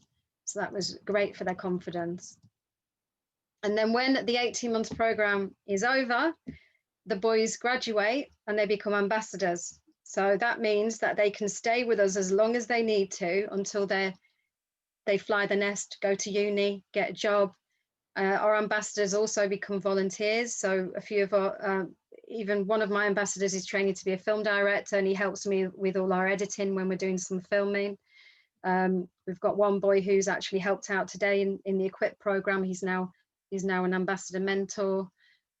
So it's lovely to see the 360 degrees. I don't want them all to do it. I want them to fly away and maybe come back in a few years, but it's great whilst they're here in their year out, they come and help us. And we run this open-ended, so every month we'll see our ambassadors. And we get called upon in the community to help at events. So this was a regatta that they needed stewards for, so the boys all put themselves forward and help out. We've got quite a family approach. As you can see, they're very happy, and it's like they've got extended family members, and we're small groups, small cohorts, where we look after each other. We really encourage engaging in the community, in sports and cadets, and this is a BJJ session. They approached us, offered us some free sessions. I'd say it's one of the best sports to engage fatherless boys in because of the rough and tumble aspect of the physical contact, which they absolutely love. And I love watching them do it. There's something quite spiritual about it almost when they're having the test of their strength. It's brilliant, and learning boundaries and when to time out, which often they haven't been given if dad's been absent a long time. And then to top it, a little bit of icing that we add to the cake is the support for the mothers. So we provide workshops for them on understanding behaviour. We provide conflict mediation in the home if there's issues going on. And we've also incorporated family workers now to support the mums, because we realise that if the mental health and well-being of the mother isn't supported, that can actually undo the work we're trying to do with the boy. So we've realised it's double-edged what we do. We need to support the mother and the carer as well, which we do.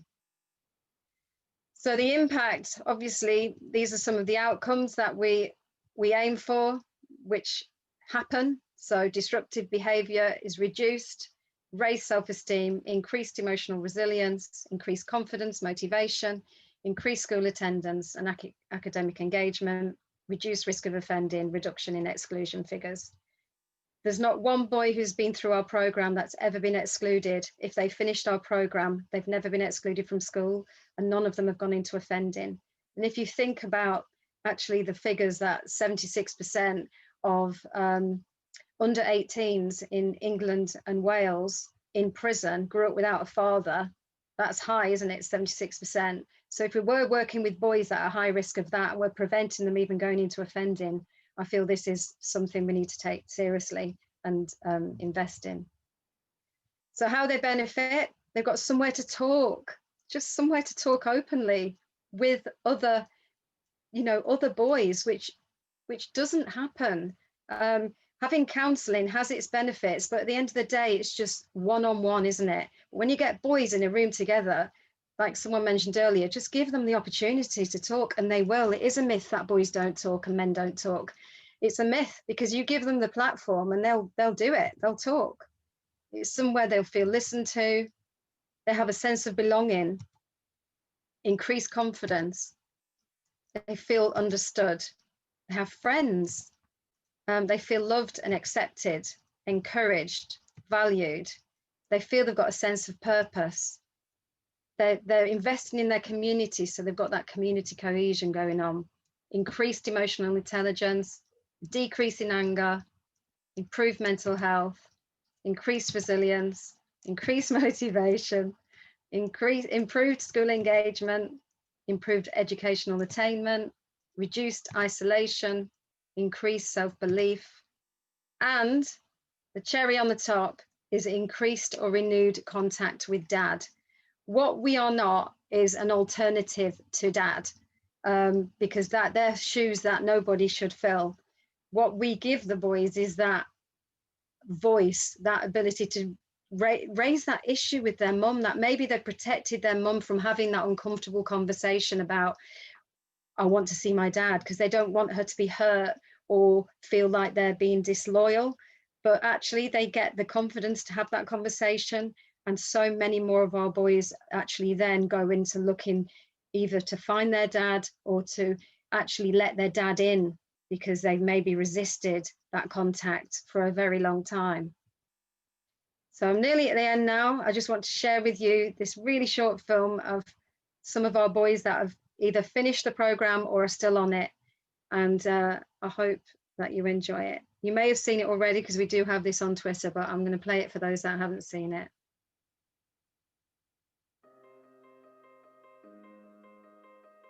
Before I joined the programme, I wasn't really in the best of contact with my dad. He let me down a lot. He'd been to prison previously. It was more of like the case of me being let down that affected my mental health the most. It didn't give me any confidence in anyone at all. When I joined Lads Need Dads in year 8, I think the underlying issues that I had that I wasn't really aware of, they were put in front of me, and I sort of realised what my problems were, because I didn't think back then that my anger was a problem, or like my social awareness was an issue at the time. I thought things were okay and I could sort of deal with it. But yeah, no, I feel like when I talk about stuff, so something like my past, I can be more open about it, where before I couldn't. So I wasn't very comfortable with it. But now I can like talk about it freely without it bothering me. Obviously dealing with personal demons helped me majorly in July 2017 to find my dad. That had a huge impact because it kind of like helps me a little bit with coming to terms with the fact that I do have someone out there, but might not necessarily be there my whole entire life. Like I was finding it so hard, and Lads Need Dads just found this way to help me cope with everything. Like I would not be here without Lads Need Dads. And if I did, I wouldn't be the same person. I would not have the same grades, the same aspirations, the same will to live and be happy.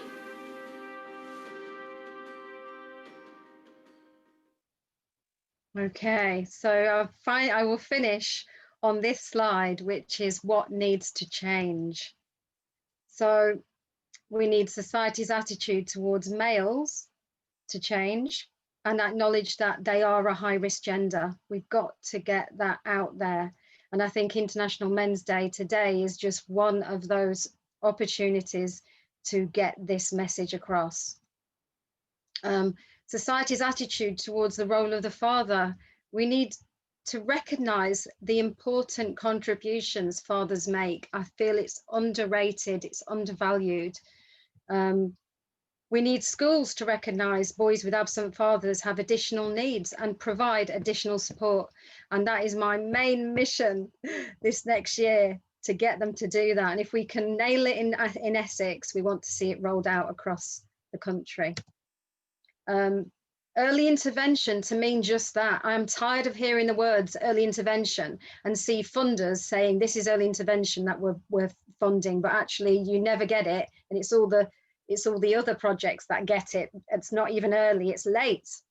You know, working with gangs or you know, county lines, it's all well and good, yes, but don't we need to get them early before they've even fallen into that cycle?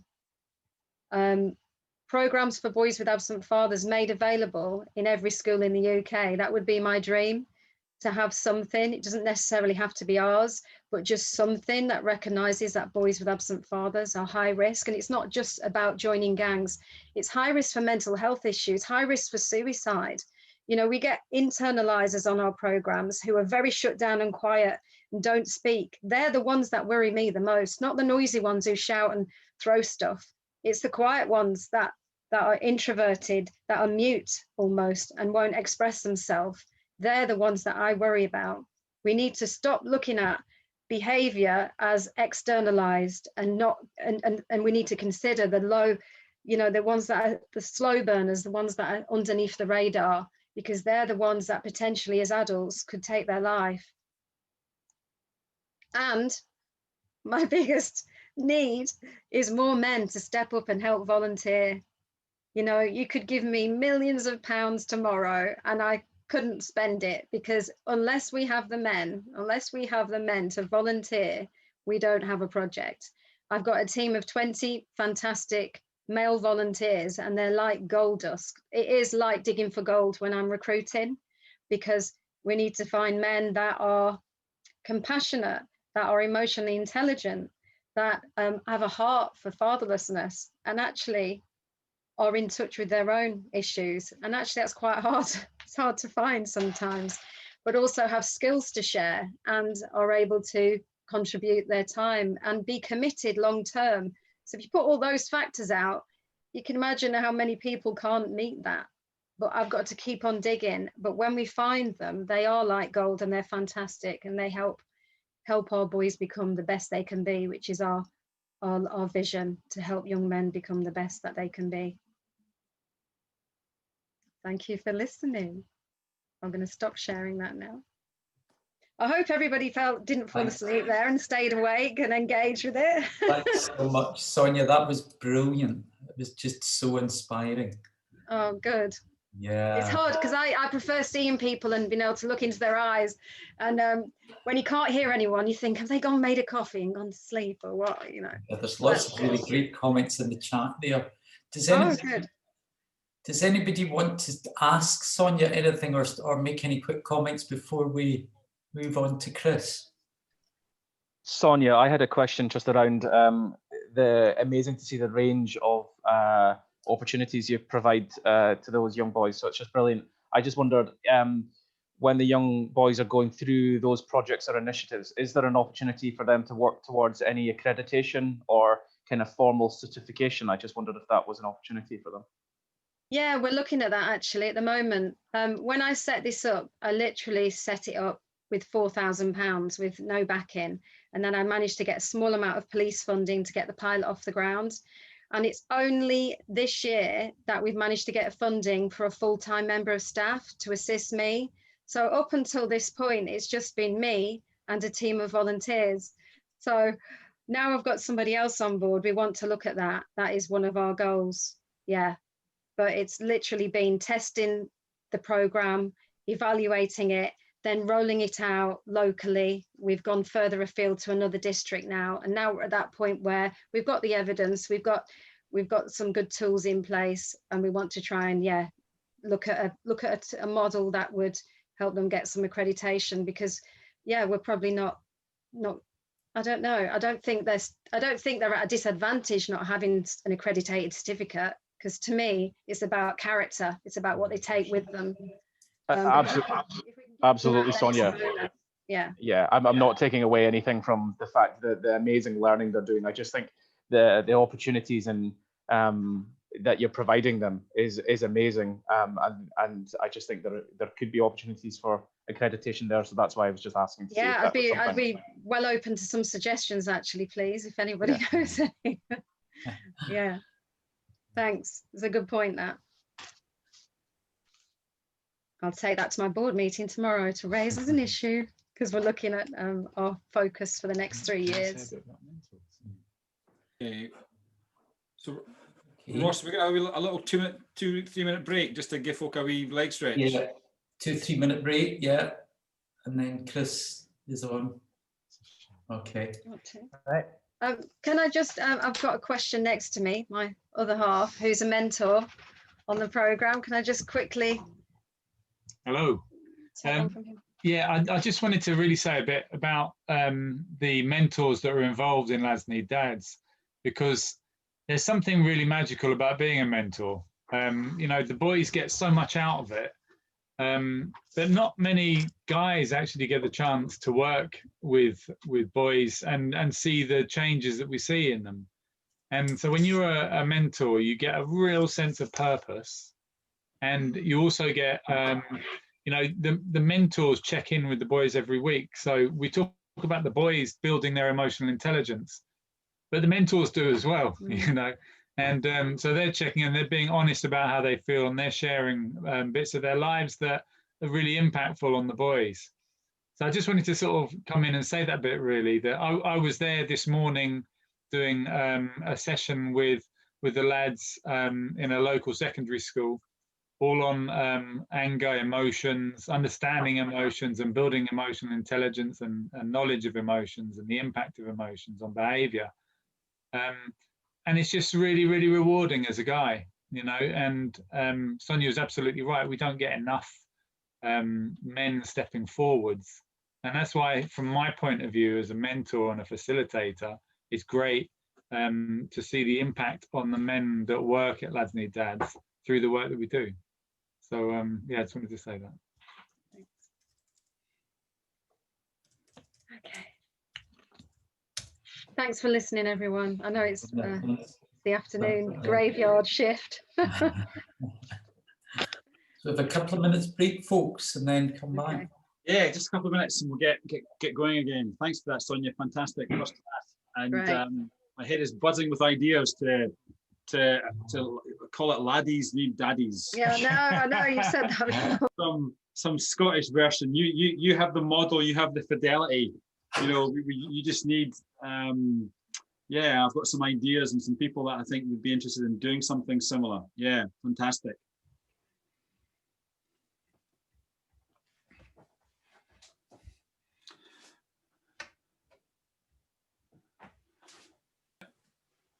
Yeah, I think we're obviously a bit behind time, but that's fine. We'll just keep it to the time if we can. Tony's here, so we can Tony going straight after this. That's great.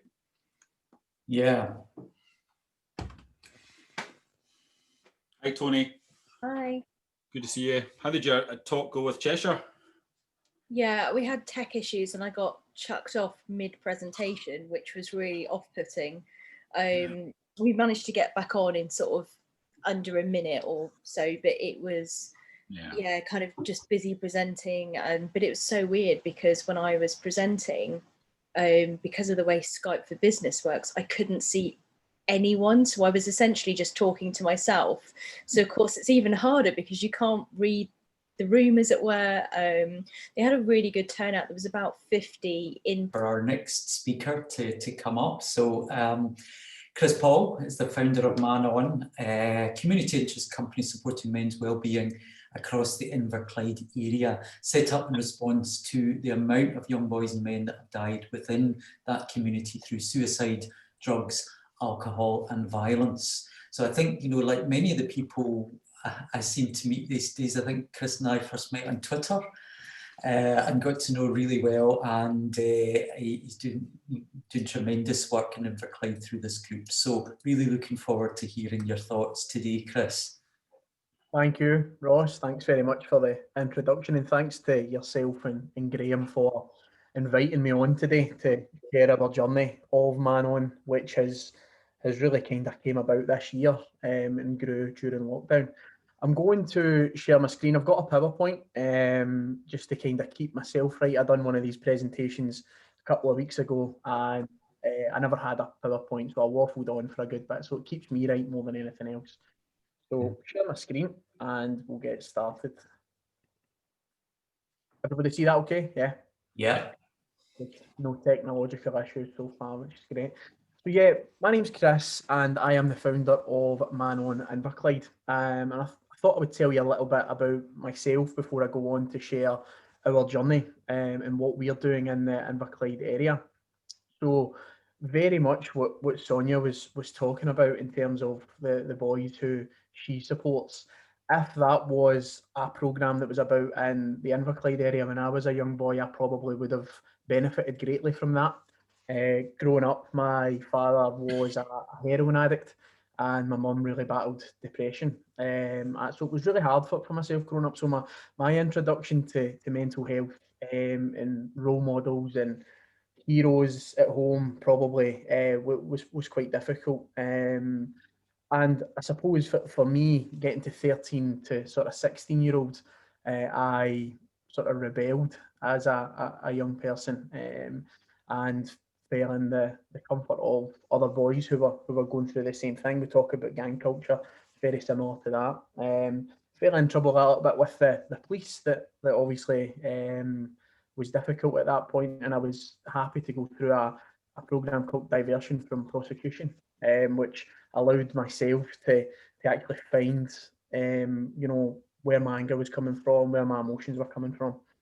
So growing up for me was quite difficult, and my first introduction to suicide was a boy who basically we hung about with at that time. He spent a bit of time in prison and he completed suicide in prison.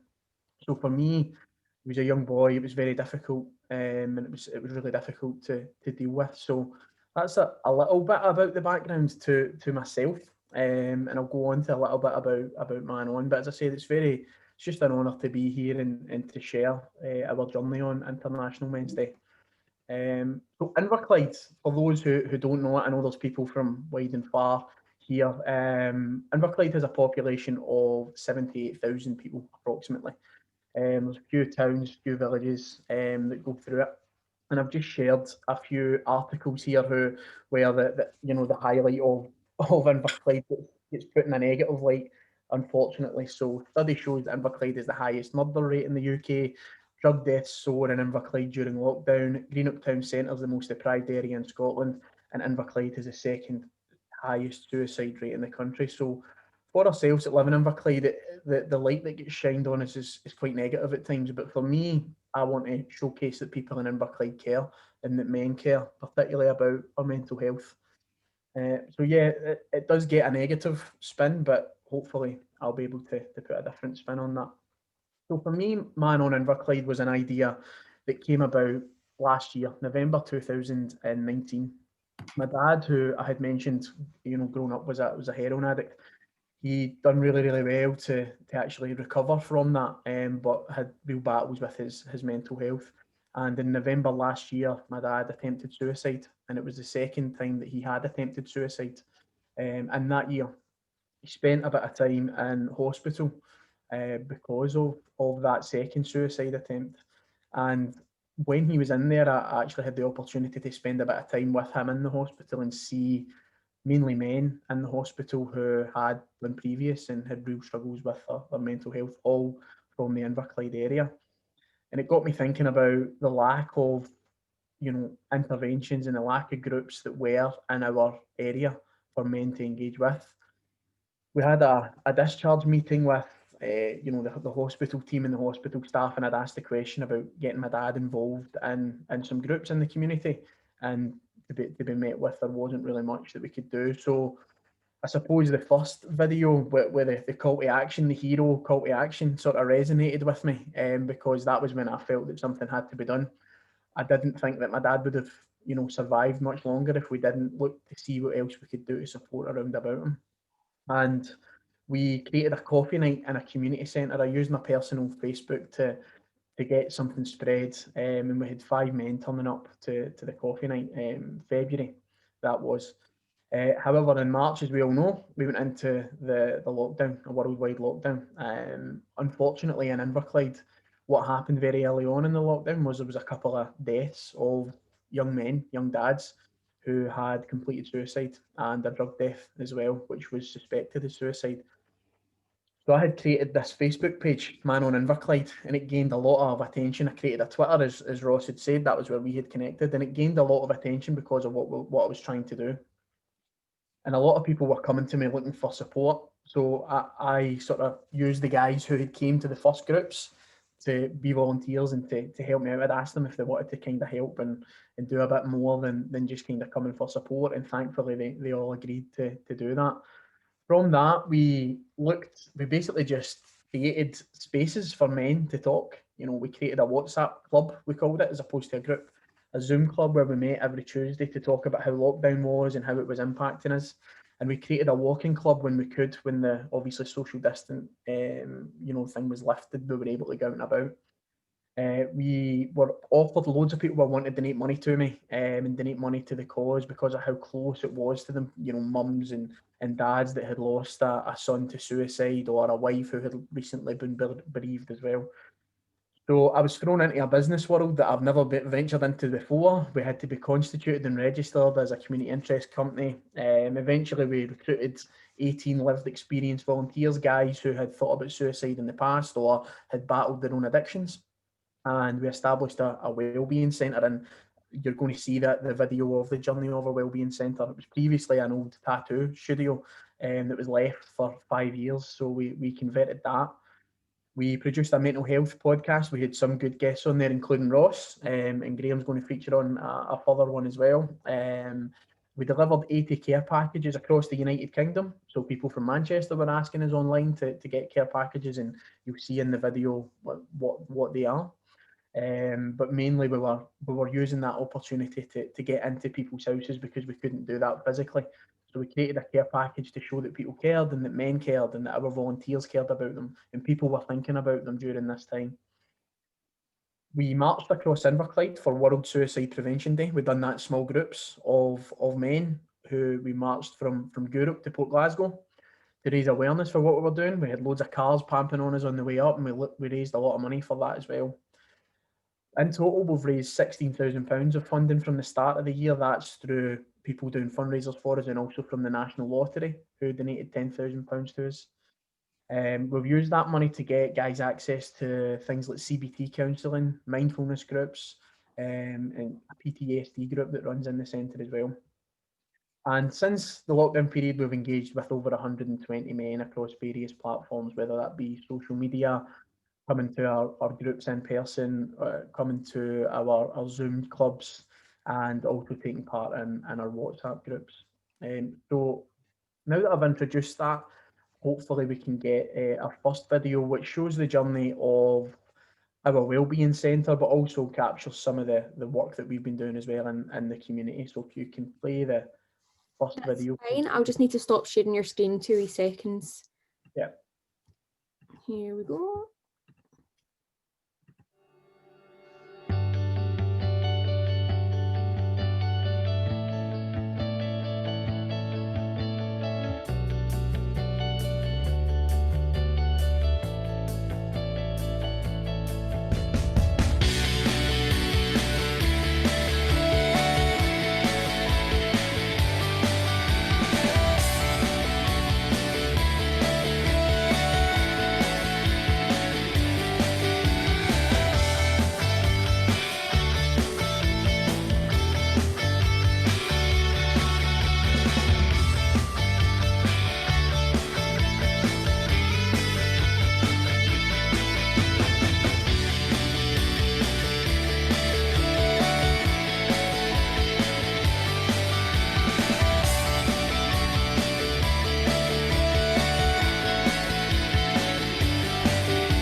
Thank you very much for doing that there. I'll just share my screen again.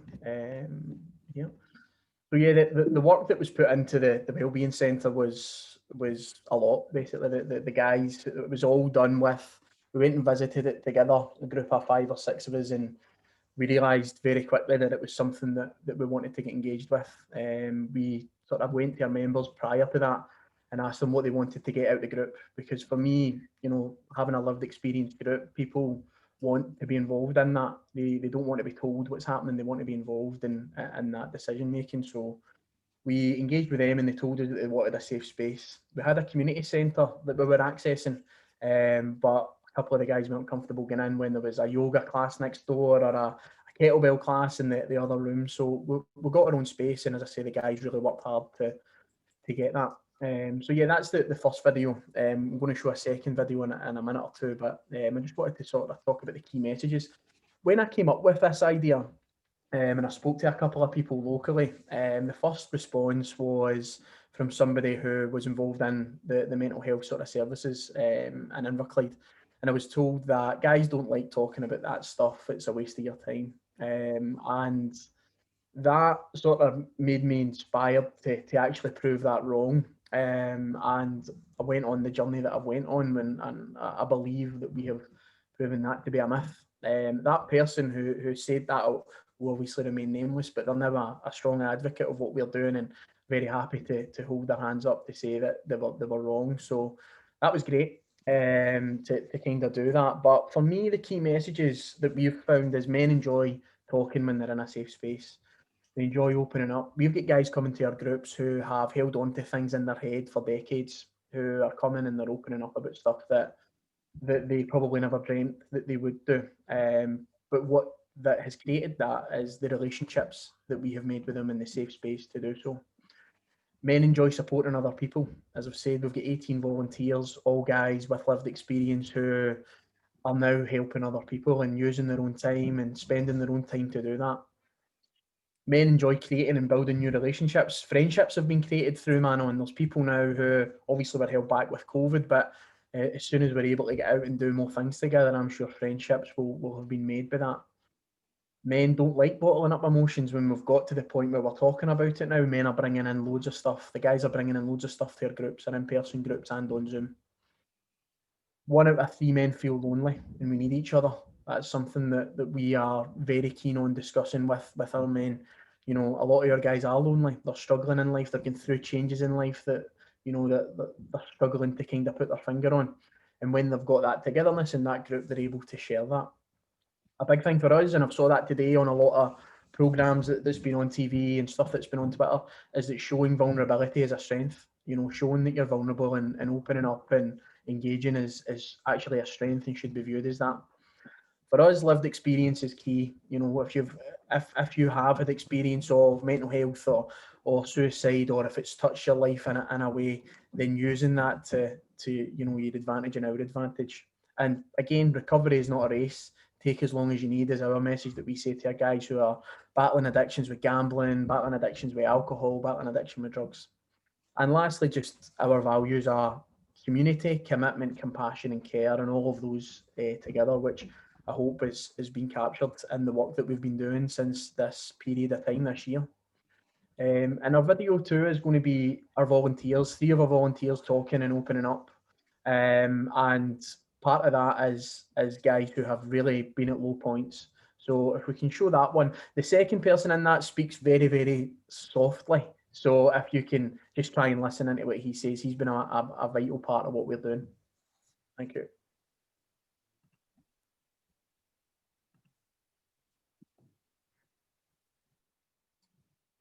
Hi, my name's Stephen, and I've been involved with Manon since the start of June. It was at this time I was diagnosed with depression and anxiety, which came as a shock to my family. It certainly gave my wife a fright, I think, and it was her that found the details for Manon. At the time, I wasn't keen on speaking to people. I didn't want to talk to anyone, but for her peace of mind, I decided to see what this was about. It turned out to be one of the best decisions I've ever made. The support that you get from these guys is just phenomenal. It's so heartening to see so many guys that want to give up their free time just to make sure that other guys are feeling okay. You know, you can call on these guys at any time for anything and there'll always be somebody there to help, and it's such a needed service in the local area. I'll never be able to thank these guys enough for what they've done for me, but I'd like to try and give a little bit back.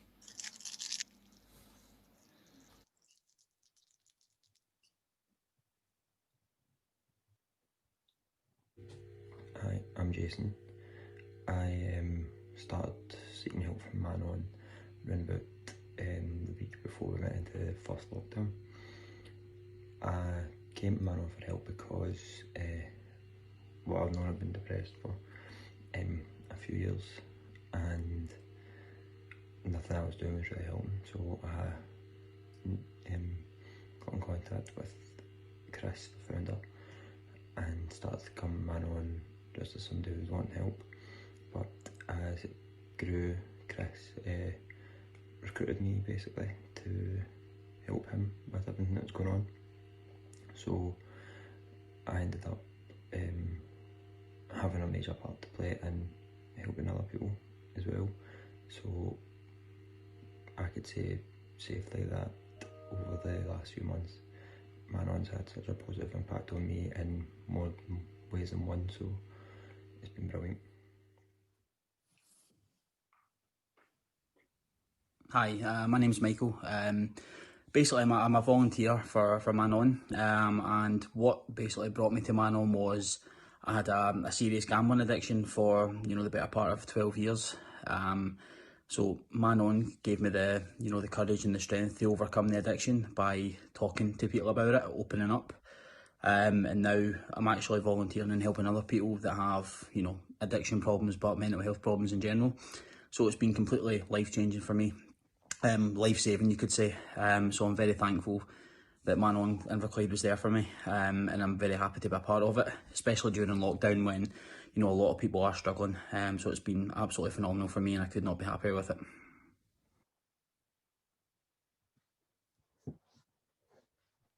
Great, thank you for that, and hopefully that captures some of the work that our volunteers have been doing. All of those guys came to myself initially with their own thoughts of self-harm, suicide, previous attempts, really feeling low. And we got them in, done some obviously relationship building with them and built them up to be volunteers. So again, I can't thank those guys enough. I know I'm here talking about our journey, but to be honest, it's been guys like that have really driven this forward and really changing the shape of things in our local area, which has been needed. I'll just share the last slide that I've got. So moving forward for ourselves, we are going to become a charity. We're in the process of getting that organised. We are a community interest company at the minute. That was done very quickly, so that we could access some grants and funding and have a bank account and stuff like that. But we are going to become a charity, which is going to open up a lot more doors for us. Wider recruitment of volunteers, we're looking at that as well at the minute. We've got community partnerships with various places that because of COVID we've not been able to engage with, including sort of gym, fitness places, boxing clubs. A lot of that stuff has been put on hold for different reasons. We want to take what we're doing across at the Inverclyde area, Inverclyde towns and villages. But I've been approached by people in Glasgow and East Renfrewshire to run groups up there, but I'm staying put in Inverclyde just now. I'm very busy, too busy at the minute. My background is working with young people, and we're looking to engage with work and education as well in school. And the stuff that Sonia was sharing is excellent. It's given me lots of stuff to think about. I visited Greenock Prison last week, and we're looking to get in partnership with Greenock Prison to do some work with the guys who are going to be leaving there, who obviously struggle, and a lot of them can reoffend and come back through the doors. So we want to do some work with them. We are going to be working with the 16 to 21 age bracket, as shown in one of the slides there about the increase in suicides for that age group as well. And for us, we're very passionate about smashing the stigma of men's mental health. We believe men want to talk, they want to open up if they're given the opportunity to do so. And again, keep doing what we're doing. But so far, so good in terms of what we've tried to do. As I said, we've engaged with 120 guys. 80 of those are members of our group. And to our knowledge, we've not had a suicide attempt in that group since we've started. And this is guys who were really on the brink of real difficulties with their mental health, a lot of them. So yeah, that's our moving forward. I've put up on here, you can follow us on Facebook, Instagram, Twitter. We've got a social media team of volunteers who will respond to your questions. I know a couple of people had put in if anybody can access the groups, and they can. Obviously, there's travel restrictions in Scotland at the minute with COVID, but our online stuff, definitely have a look at our Twitter and our Facebook and Instagram. They're very active. And again, thank you for offering me the opportunity to come here. It's been a real honour to share this and share our journey. And if anybody's got any questions, then feel free to ask them.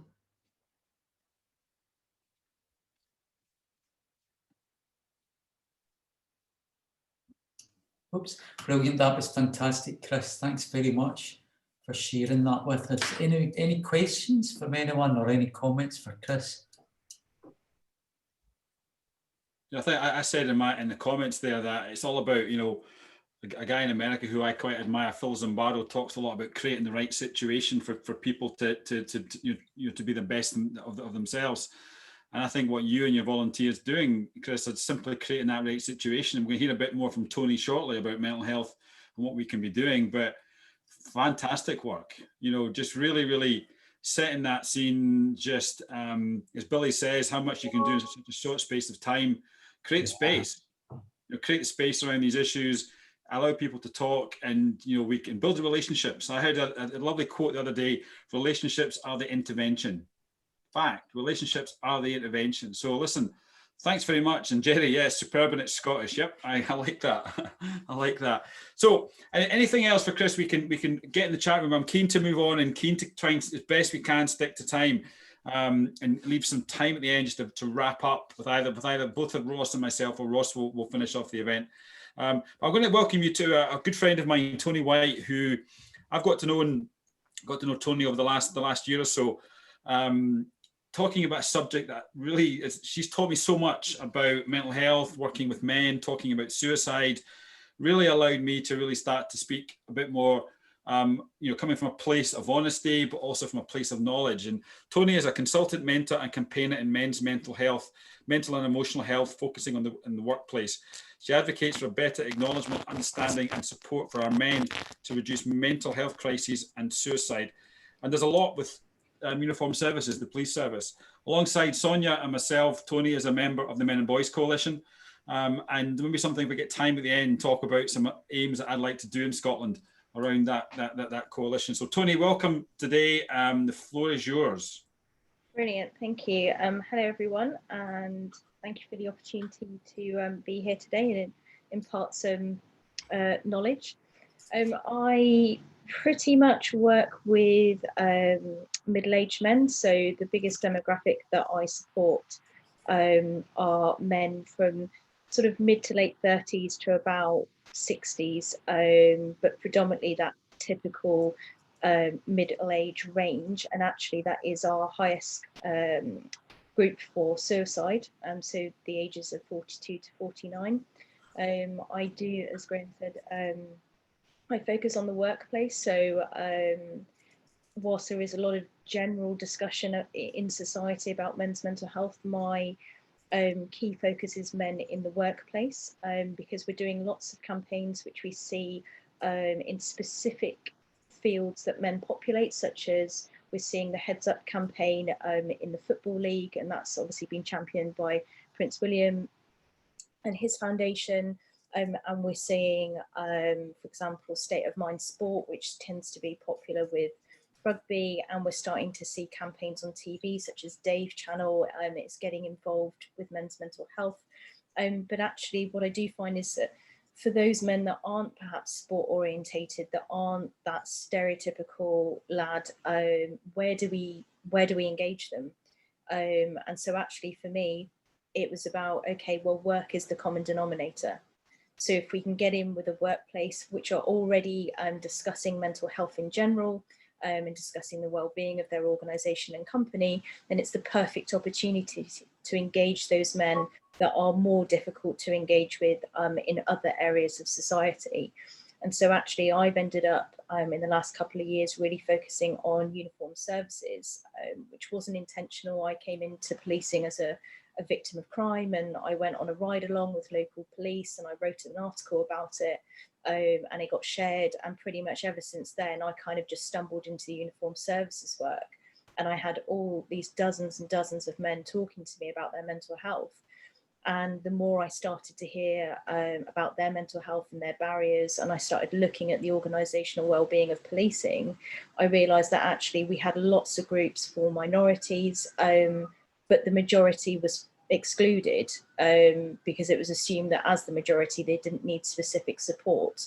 And then actually I realised that that was replicated throughout many other workplaces, that actually we talk a lot about diversion and equality, inclusivity in the workplace within certain groups, but we don't talk about mental health diversity. And every group will have specific barriers to their mental health, whether it's talking, seeking help, feeling confident, being self-aware of their own mental health. And so actually my awareness and my drive, my passion is to try and get people to recognise that male mental health is different to the generic conversation that we're having. So actually I say men's mental health.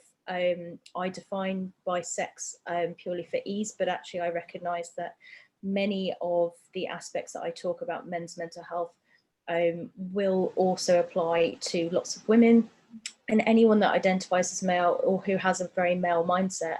I have a very male mindset that be strong driver. If I do A, I expect B to happen, stiff upper lip. So all these things that actually I talk about in men, I can recognize in myself. So particularly when we talk about male dominated workplaces and professions and sectors, actually you'll find that a lot of women will be able to relate as well. So it really does benefit everyone that we start talking specifically about our men, which doesn't always go down so well. When I first started to do that in policing, I had women call me a badge bunny just looking for a police husband. So that was an interesting introduction to the us and them mentality in policing, and it widened my eyes. But actually that happened because I ran a coffee morning for police men only. And I said it was men only, and nobody knew each other. And I just said, we're going to meet in this cafe. And many turned up. We had Ministry of Defence police, we had the Met, we had neighbouring counties. And for just 2 hours, the men sat down and they just started talking about their mental health. They started talking about suicide, disciplinaries that they were going through, or the consequences of their mental ill health at work. So it really did for me highlight the fact that, yes, it's true that men struggle more than women to talk about their mental health, but actually given the right opportunity, men do, and they want to talk about their mental health. So for me, it's very much, and Graham's just alluded to, it's about creating that space to give our men an opportunity to discuss what they're going through to begin with. And so it's very, very important that we create the cultures, whether that's in or outside of the workplace, to talk. Interestingly, I do find that whilst it is true that some men feel more comfortable talking to men, I also have a lot of men that feel far more comfortable talking to me because I am a very feminine woman. So actually I am seen as naturally empathetic. I'm seen as a safe place to talk about feelings with without feeling as though they're going to be judged for it. So it really is a case of giving men an opportunity. It's not just saying you're a man and therefore you need men to speak to, but actually just recognizing that, again, even in men's mental health, there is diversity. Some men will want to talk to other men, and that happens in places such as Andy's Man Club, which happens every Monday, and that is now online. Or it is a case of they'll feel more comfortable talking to a woman about what's going on in their world. The biggest factor I actually find, certainly with middle-aged men, is that, and I'm sure this is something that Sonia sees, is that actually as men, as boys, you're disadvantaged by the education system. So we don't teach you to be the thinkers, the feelers, the empaths. So actually we push you towards the physical, and that means that you don't necessarily have the language to say, this is how I'm feeling. I sort of joke that if you ask a man why he's angry, he'll give you 50 versions of he's angry. But if you ask a woman why she's angry, it's, I'm infuriated, I'm dejected, I'm disappointed. So actually, if we're not giving men the language to actually say what's wrong with them, to be able to self-reflect, to be self-aware, we can't then criticize them because they are unable to articulate what's going on with them. And actually what I do find, certainly with a lot of men, is that there is a lot of unresolved trauma. So it's not just a case of life stressors, but it's trauma. So it's whether it's a sudden divorce or sudden family breakdown they weren't aware of, could be a sudden change in job. So all those life stressors actually become highly traumatic events for men. And actually when they're traumatized, like anybody, I'm sure we can appreciate if we've watched movies and TV dramas, etc. Sometimes when you're traumatized, you can't speak or you can't make clear what your needs are. And that is no different when you're traumatized. Your brain quite literally can't find the words sometimes. So again, it's about not trying to criticize men for being unable to speak, but actually learning how to listen in their language. So a lot of the awareness and education I give, certainly within policing and other uniformed services, is there's no point telling men to reach out if you don't know how to listen and respond, because actually it can be incredibly damaging and harmful. And I joke that for me, men are like giraffes at a watering hole. Bear with me, this is not an attack on men, but it's very much, we've all seen an Attenborough documentary, and we see how skittish those giraffes are and how nervous, and they're constantly surveying the land, but they want to get to the watering hole. And if we think of the watering hole as mental health discussion, support, seeking advice and help from the people, that giraffe needs that watering hole to not have a single ripple. It's looking around, it's seeing what other predators are, going to potentially cause them judgment, make them run away. And the problem that we have is if we spook them, whether that is consequences at work for their mental ill health, if it's shame and judgment by their mates, what you'll do is you'll make them run away. And they might go back 10, 15 meters, but it will take even more assurance that that lake and that watering hole is nice and still and it's safe, or you risk losing them completely. There was actually a study commissioned by Movember, so the one that makes you all look like you should be members of YMCA this month. They actually commissioned a study that found that of 43% of men who regretted talking to someone about their mental health, 53% said that it would mean that they would never talk to anyone ever again about their mental health. So we really do have to recognise that for a lot of our men, we've got one chance to get it right. And if we don't have that supportive space, we risk losing them altogether.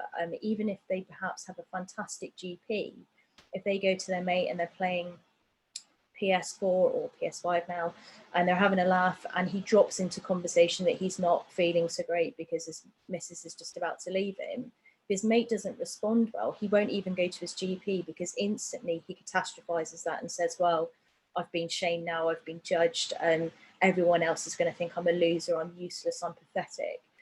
So actually that inner critic, that fear gets louder and louder.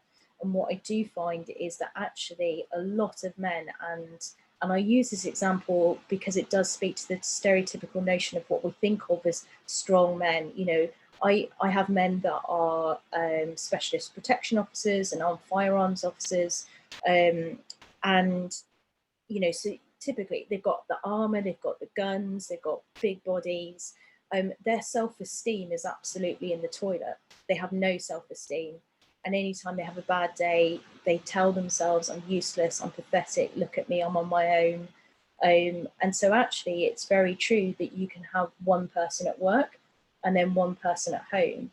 And so it really is a case of trying to make them a cohesive person and not allow one to attack the other. And by that I mean you can be professionally strong and personally fragile at the same time.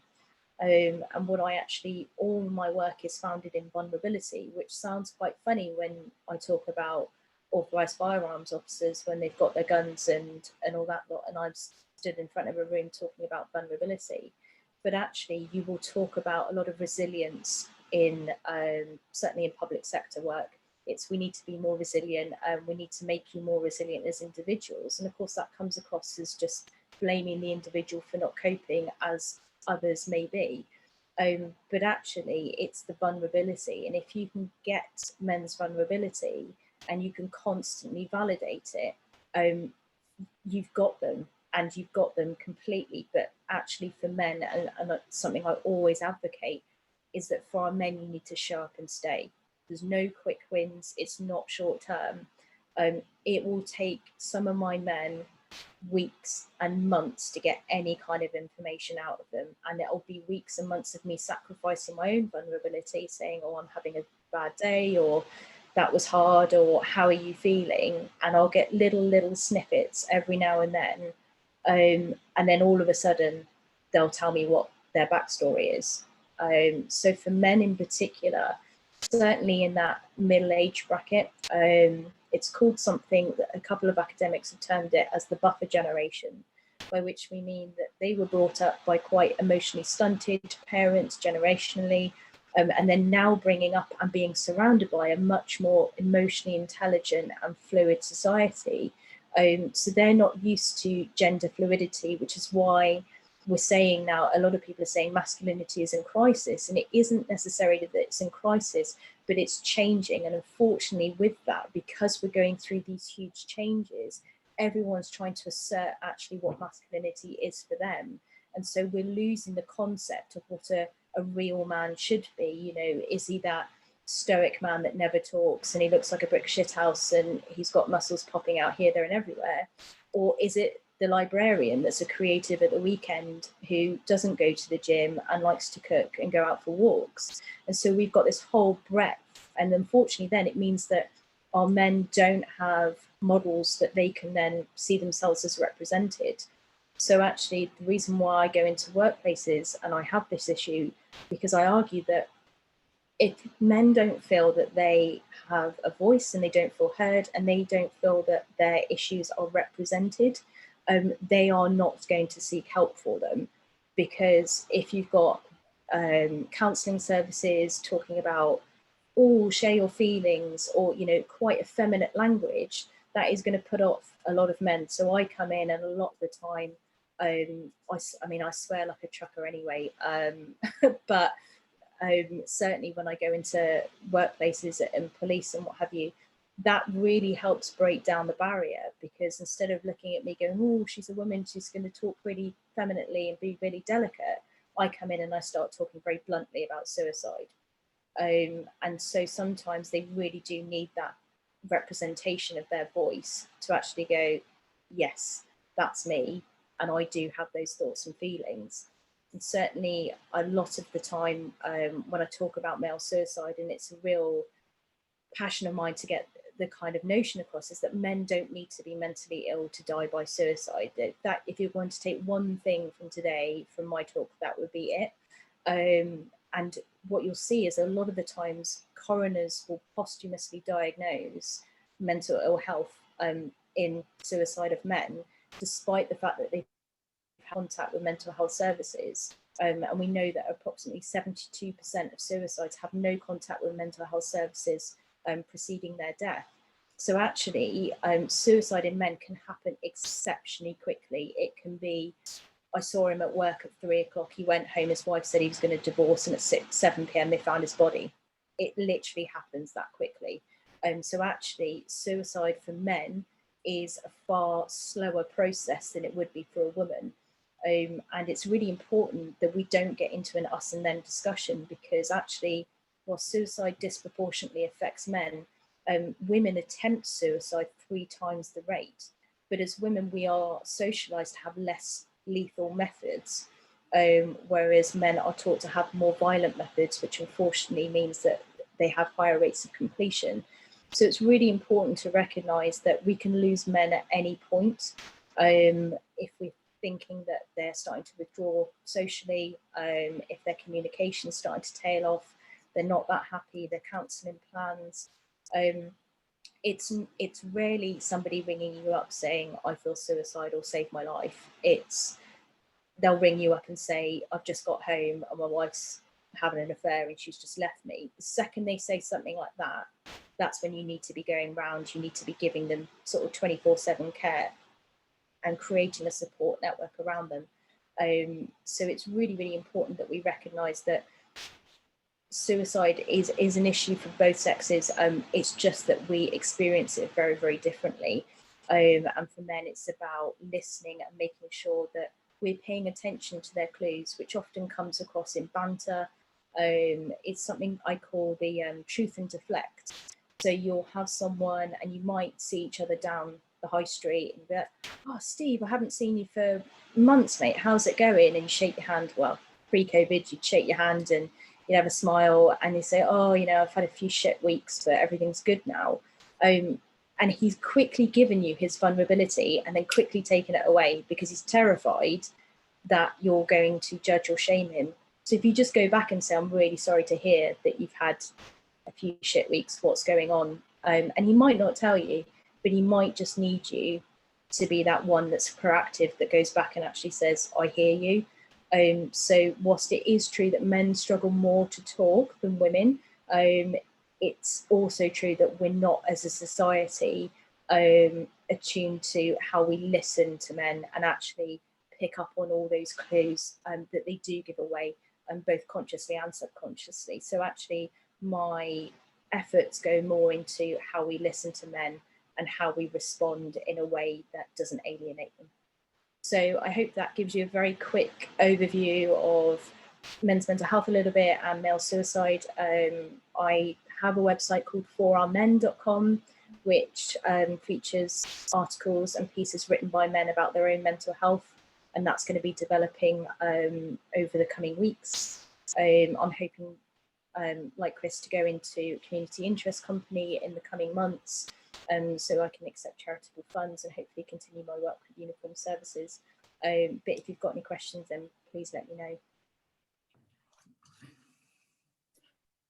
Thanks very much, Toni. That was really fantastic. It's just great to hear the work that you're involved in and the way you're kind of dispelling a lot of the myths as well and stereotypes. Does anybody have any questions? We've just got a few more minutes till we're due to finish. Graham's unfortunately had to leave. He just sends apologies and he just thanks everyone for coming along. But any questions or any comments for Toni?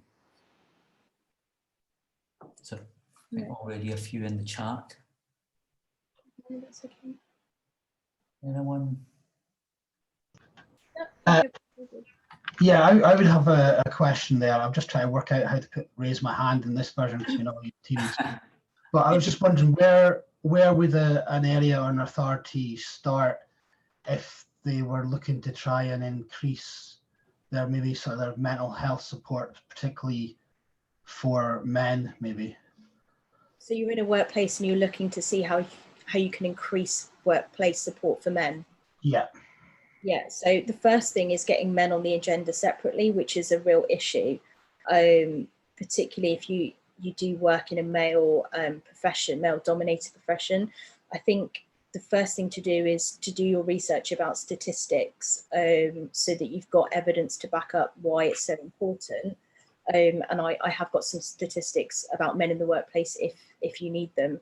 But for me, it's about engaging the men and finding out how they want to talk. Most of the time, a lot of my work is actually done through WhatsApp and messages on Twitter. There was actually a study a couple of years ago that found that men were 300% more likely to talk to a chatbot than they were to a person about their feelings. So actually, the majority of my work is done through WhatsApp on text messages and Twitter DMs. So for men, whilst we are encouraging the narrative that men need to speak up if they feel able to, we also have to recognise that we're still at that point where we need to be discreet about supporting our men. So for me, I would recommend trying to set up less formal support initiatives, if that makes sense. So try not to pathologise, try not to have initiatives that require a diagnosis to get in, and focus more on peer support. And getting them away from the environment to have that. So whether it's, if they're on floor 2 of your office building, take them to floor 7 to the canteen, or take them to the cafe across the road, because that change in atmosphere and environment can really help. No, that's really good. Thank you very much. You're welcome. Yeah. I think that's all the questions, Ross. I think so, yeah. Thanks, Toni. Well, listen, I would just like to say a big thank you to all our speakers. We've had 4 really inspirational inputs today, and it's just great to hear the brilliant work, as several other people have commented here, the brilliant work going on in support of men out there. And I think they've all, in each of their ways, raised some really important issues today and shared some fantastic practice. So thanks very much again for coming along, and thanks to you all for joining us. And hopefully this will just give the whole International Men's Day momentum, but beyond that as well, in terms of the work that we're all doing in support of men. So thank you very much. And if anybody wants to add some final comments, Toni, I don't know whether you maybe want to put in your contact details here, or your Twitter handle or anything. Sonia, I think you've already done that. And the other speakers have as well. And just thanks very much again for joining us. Everyone, thank you. Thank you.